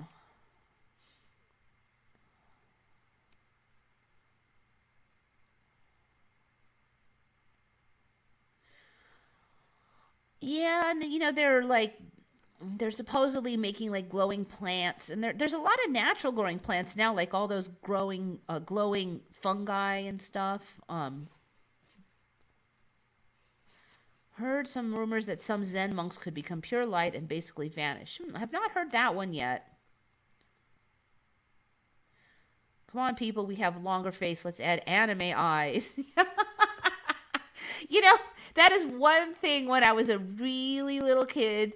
I used to watch cartoons, and then one day I'm like, wait a minute, eyes don't glow when you open them in the dark, do they? And I'm like, that's funny. They don't, but they do on TV. I remember thinking about that.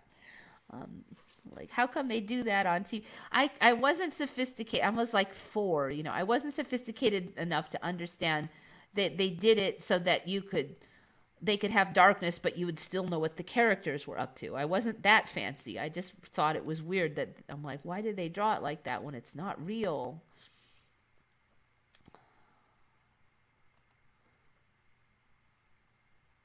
Okay, we can live without that one.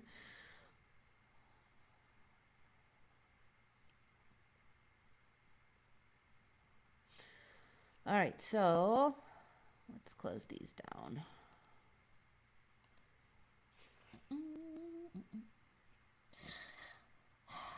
So a lot of these are just kind of either neutral or creepy. I've definitely found a lot more creepy stuff. So we've covered the giraffe necks before, where they all, like in my old timeline, giraffes kind of had to be careful with their necks, but in this timeline, the males like fight by slamming their necks and they whipping their necks, and like they never could do that before. So I covered that recently, and now we've got an upgrade to that, and it's not a really pleasant one.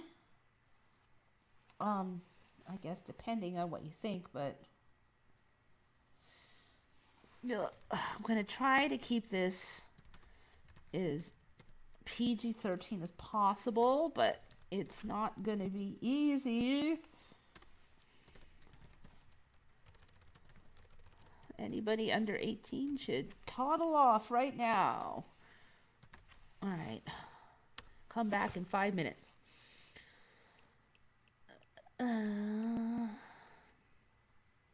Okay, so last we checked on this whole storyline, they just wailed on each other with their necks. Like the males would fight by like smacking each other. Bam, bam, bam. On the neck. So there they are. Okay, so the latest story is that whichever one loses gets to play the part of the girl, basically, for the mating, even though they're both boys. So first they do this thing, and ha ha ha, the pun, it's called necking now when they fight with their necks. And you can see even the images look a little different. They used to look more violent. Now they look like something else. Okay, I'm going to skim past because one of the other ones looks fairly... Zoom by that one. Try not to get a strike or something for this. Okay, so... And here's... They say it's famous. I'm like, no, this is not famous. Okay. Male giraffes are one of the most famous examples of animals who display homosexual behavior. No, they're not. I've never heard of it. They're not famous for that. Like, I've never heard of it before in my life, and I just studied this like 3 times in the last year. Changes in giraffes, and there was never any mention of that. This has been observed for many decades, but leapt into prominence in a paper in 1985, which said that the writers who had followed one herd had witnessed just one successful example of regular mating, heterosexual, and 14 examples of the other kind of mating between males and males. This rather anecdotal study has, in the decades since, given birth to the rather misleading internet name that 90% of giraffes are gay. A scientifically questionable notion, given that the idea of gayness doesn't translate easily, blah, blah, blah, blah, blah. But the point is that, like, 90% or more of the mating activities of the males are on males. And they do penetration, I should add, too. Obviously, they do manage some regular mating because they do manage to have offspring. So it wouldn't really count as gay because regular mating happens. But this is baloney. I'm sorry, but this was not here before.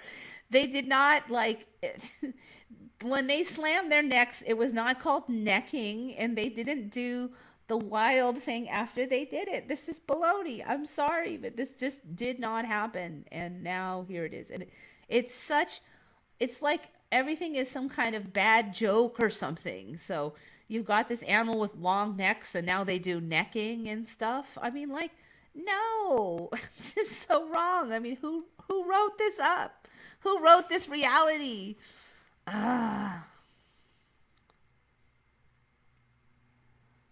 It's like the famous animal that's gay. No, they're not. No, but you know what? It's everywhere now. I mean, if you look up the giraffes, it's stuff that was published like 10 years ago. They say it. It's not. It's like whatever agenda we got now, it went backward in time. I mean, it went backward in time, and it's there. It's everywhere. I'm just like, no. And it's called necking. Next thing you know, we'll be told that that's why it's called necking, because giraffes do it.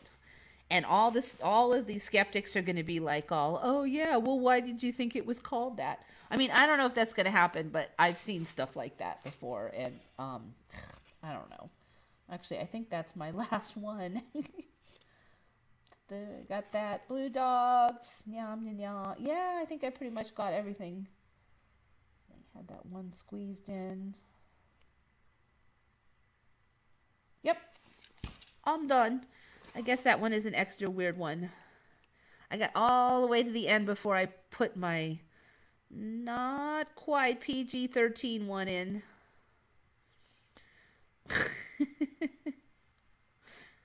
I don't know, that whole, I mean, I don't even care about that stuff. Do whatever you want. I mean, it's just like, no, they didn't do that before. It was not called necking. I'm sorry.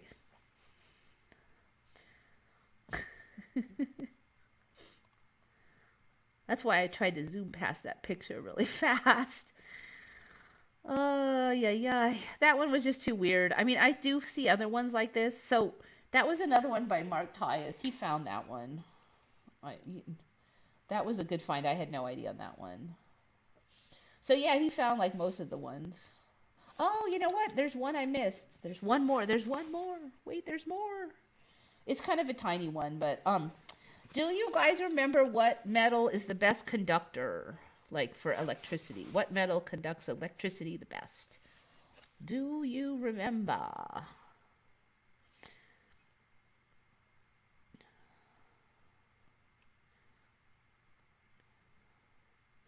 There's a lot of creatures rainbow colored. Yeah, I know. It's the monkeys, all the monkey breeds, and there's so many like deep sea and like just ocean things now, and birds. I've given up on them. There's so many that I almost don't even bother to cover them because there's just jillions of them.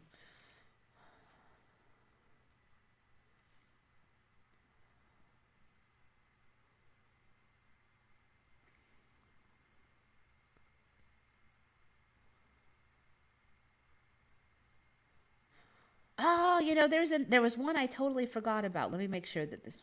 Okay, there's two. There's two. I didn't even write this one down. It was one I thought of last week, and then I was gonna write it down, and I forgot. And then for like days, I was trying to remember it. Okay, it's not really a Mandela, but it proves a point I've made in the past. Let's see. Let me see if I can even find it. This is one I really should have looked for in advance. California. Somebody just reminded me, but something they wrote.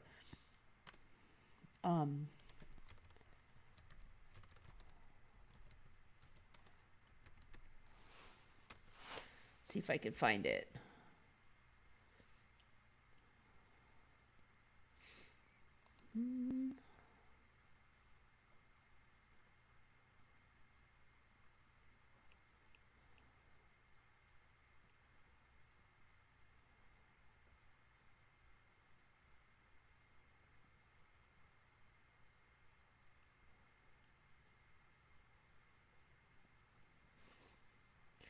All right, let me see. Maybe it was 2021.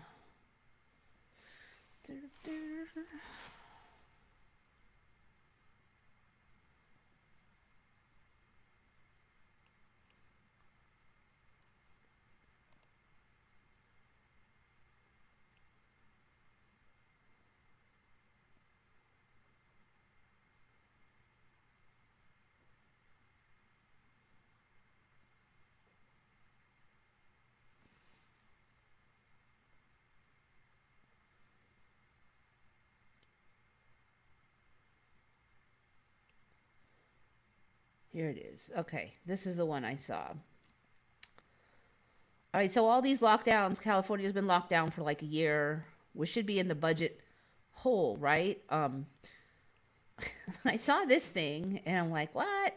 California sees upbeat budget cushioned by $15 billion surplus, January 8, 2021. I'm like, what? Oh man, is it going to make me sign in? Yes.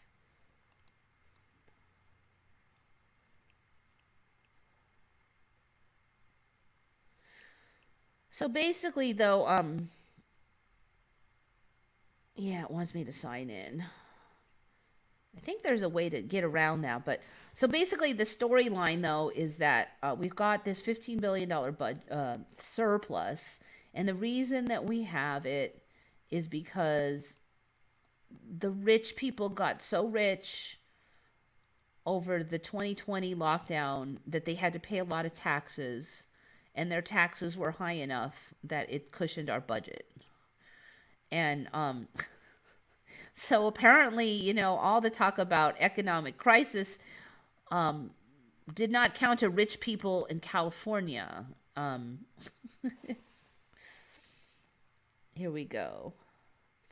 Here is another one. I think I can get to this Politico one without paying. California expects record revenues and stunning COVID budget reversal, 1/8/2021. So was it like a month and some ago? And Newsom unveiled a record $227 billion January spending plan, which marks a dramatic reversal from summer fears that the state would head off a financial cliff. California's budget has benefited from massive stock market gains and income growth amongst its most affluent residents, particularly those in high-flying Bay Area. Budget picture reveals a dramatic disconnect between upper-class residents who built wealth during the pandemic and those struggling to avoid eviction and put food on the table.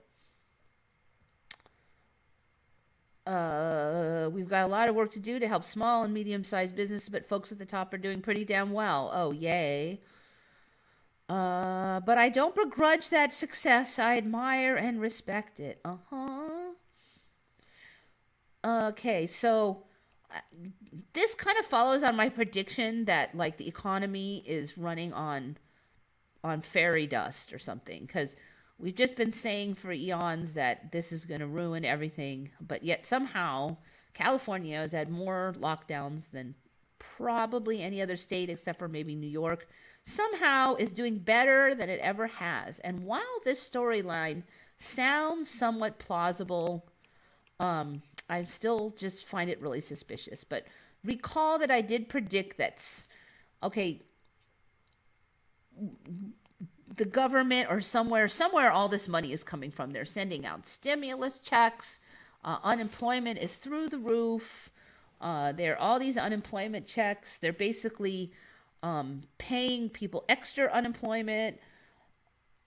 Where's all this money coming from? So they're like printing money hand over fist. Technically, there should be massive inflation, but yet we're not seeing it. And I predicted that somehow the economy would hold together. And I did say that I think that maybe economics doesn't work the way we were taught. Maybe it runs on fairy dust like the rest of this reality does. And this is kind of like an indication to me that I might have been right on that, because I just, everybody said that we've ruined our economy, yet somehow magically everybody's still buying stuff and there isn't massive inflation and the stock market somehow is doing fine, and it doesn't hold together. It doesn't make sense, but yet there it is. So I did predict that they'll come up with some kind of storyline to explain it away, and here it is. California's storyline. That I'm not saying that I'm happy that a whole bunch of people lost their businesses and stuff, but there's the storyline. I don't know, it was, I almost, even though I predicted it, I was still like, what? This is crazy. But I'm seeing it in my own business. People are still buying a bunch of stuff, and we haven't had a stimulus in a while, and they're buying. Business is still normal.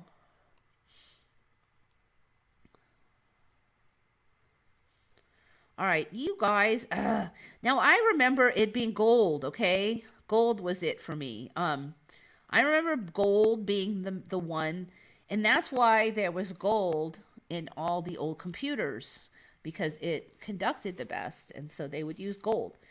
And that's why you'd get the old computers and they would take the gold out and make money.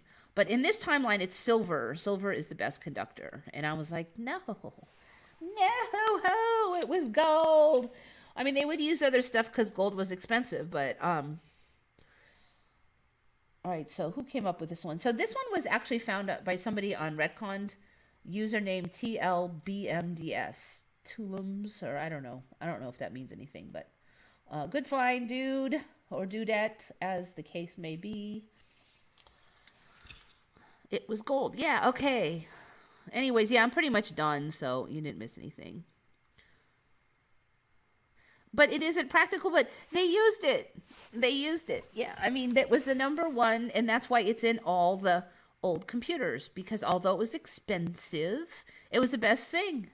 And so there's like, for years, there was recyclers who would get the old computers and get the gold out of it. Sometimes they get $200-$300 worth of gold out of it. Because the other thing is gold's gone way up since back then, like way up. So if you get like a computer from the 70s when gold was cheap, and it'll have $200-$300 worth of gold in it. Well, computers used to go for $2,000. So if they put $50 worth of gold in it, they get their money back out of it. But if gold wasn't the best thing, why the heck would they use it? It was still expensive compared to other stuff. There'd be no reason to if silver was such a hot thing.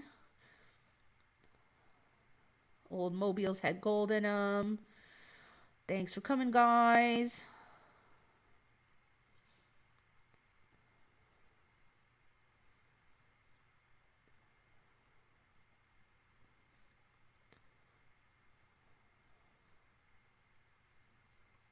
Did you ever paint your old beater car? I have my beater cars. They weren't like total beater cars, so and then they stopped running. So then there was no, like, the paint was still kind of good, the original paint. So then the motor went out, and there was no point in doing anything to it. So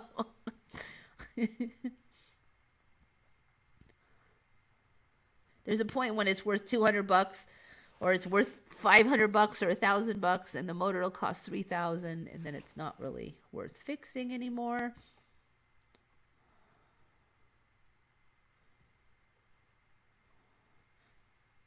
Jonor Games is in.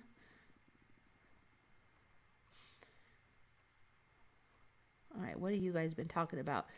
Dum, dum, dum, dum. Small business are not putting in taxes. Yeah, I don't get the math. I mean, are rich people that stinking rich? I just find it hard to believe that they're still only. I can't quite crunch those numbers in my head. And they're giving everybody money. I mean, they really got so much money that they could just hand out all that money.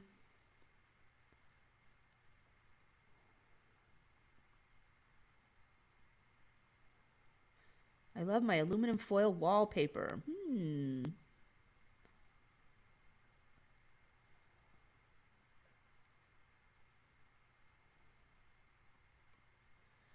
Hence the aluminum hat. Yeah.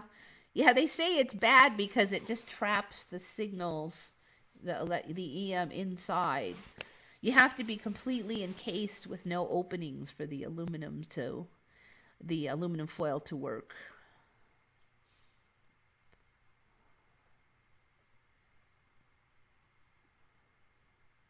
Well, sticks of TNT, you got it right. It's silver in this timeline. I swear it was gold though, and I saw so many shows where they said gold was the best conductor. I mean, just best, not counting costs. So Angels Don't Fall remembers what I remember. Why did they use gold and everything though? That's what I want to know. And I looked to see if there's any explanation why they would use gold and everything if silver was so hot. Because silver's always been cheaper than gold. I remember copper because we had a lesson in middle school. Monty Hendricks remembers copper and Preliminal remembers copper. But it'd still be the same question. Why did they use gold if copper was so good?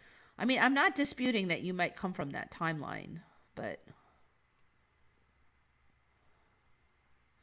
Bit of Ember remembers gold. Rain of Plains remembers copper. Jumping Ship remembers copper. That's funny. A bunch of you guys remember copper.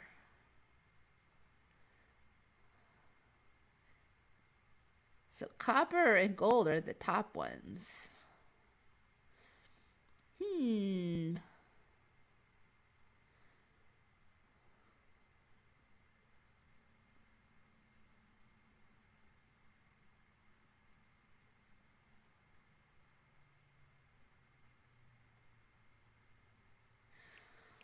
Okay, well, anyways, it's silver now. Yeah, they used to use gold in computers, but why? Why would they use such an expensive silver will tarnish? They have a lot of coatings for silver to prevent that, though. That are a lot cheaper than gold to coat the silver.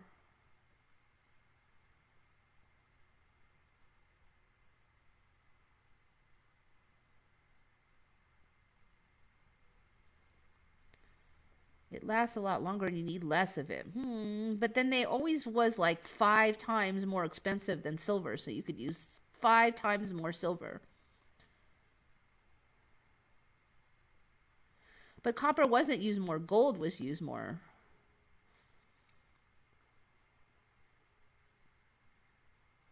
Like all the old computers had gold in them.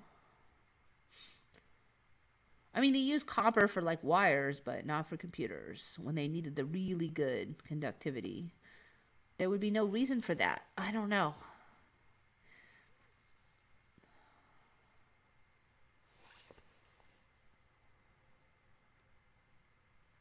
My hair looks great. Thanks. You know, it looks different. Somehow it looks different on the show than it looks like in real life. Like when it's looking really shaggy in real life, somehow it looks good there. I don't know, but in real life it's getting shaggy and you can barely see my eyes. And then when it's cut, when I get my hair cut, everybody likes it, except for people on the show. They don't like it. I've always been weird on camera. I look strange. Why am I doing that? It's supposed to be this one. All right, anyway, I think we're about done. Eva Omega says they use gold in quantum computers. That's interesting. I guess money's really not an issue. Okay, so yeah, I think that's pretty much all I gotta. All the other ones are too gross.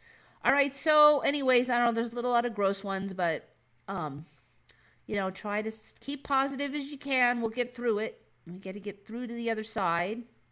So think good thoughts, everybody. This is Eva signing off for Once Upon a Timeline.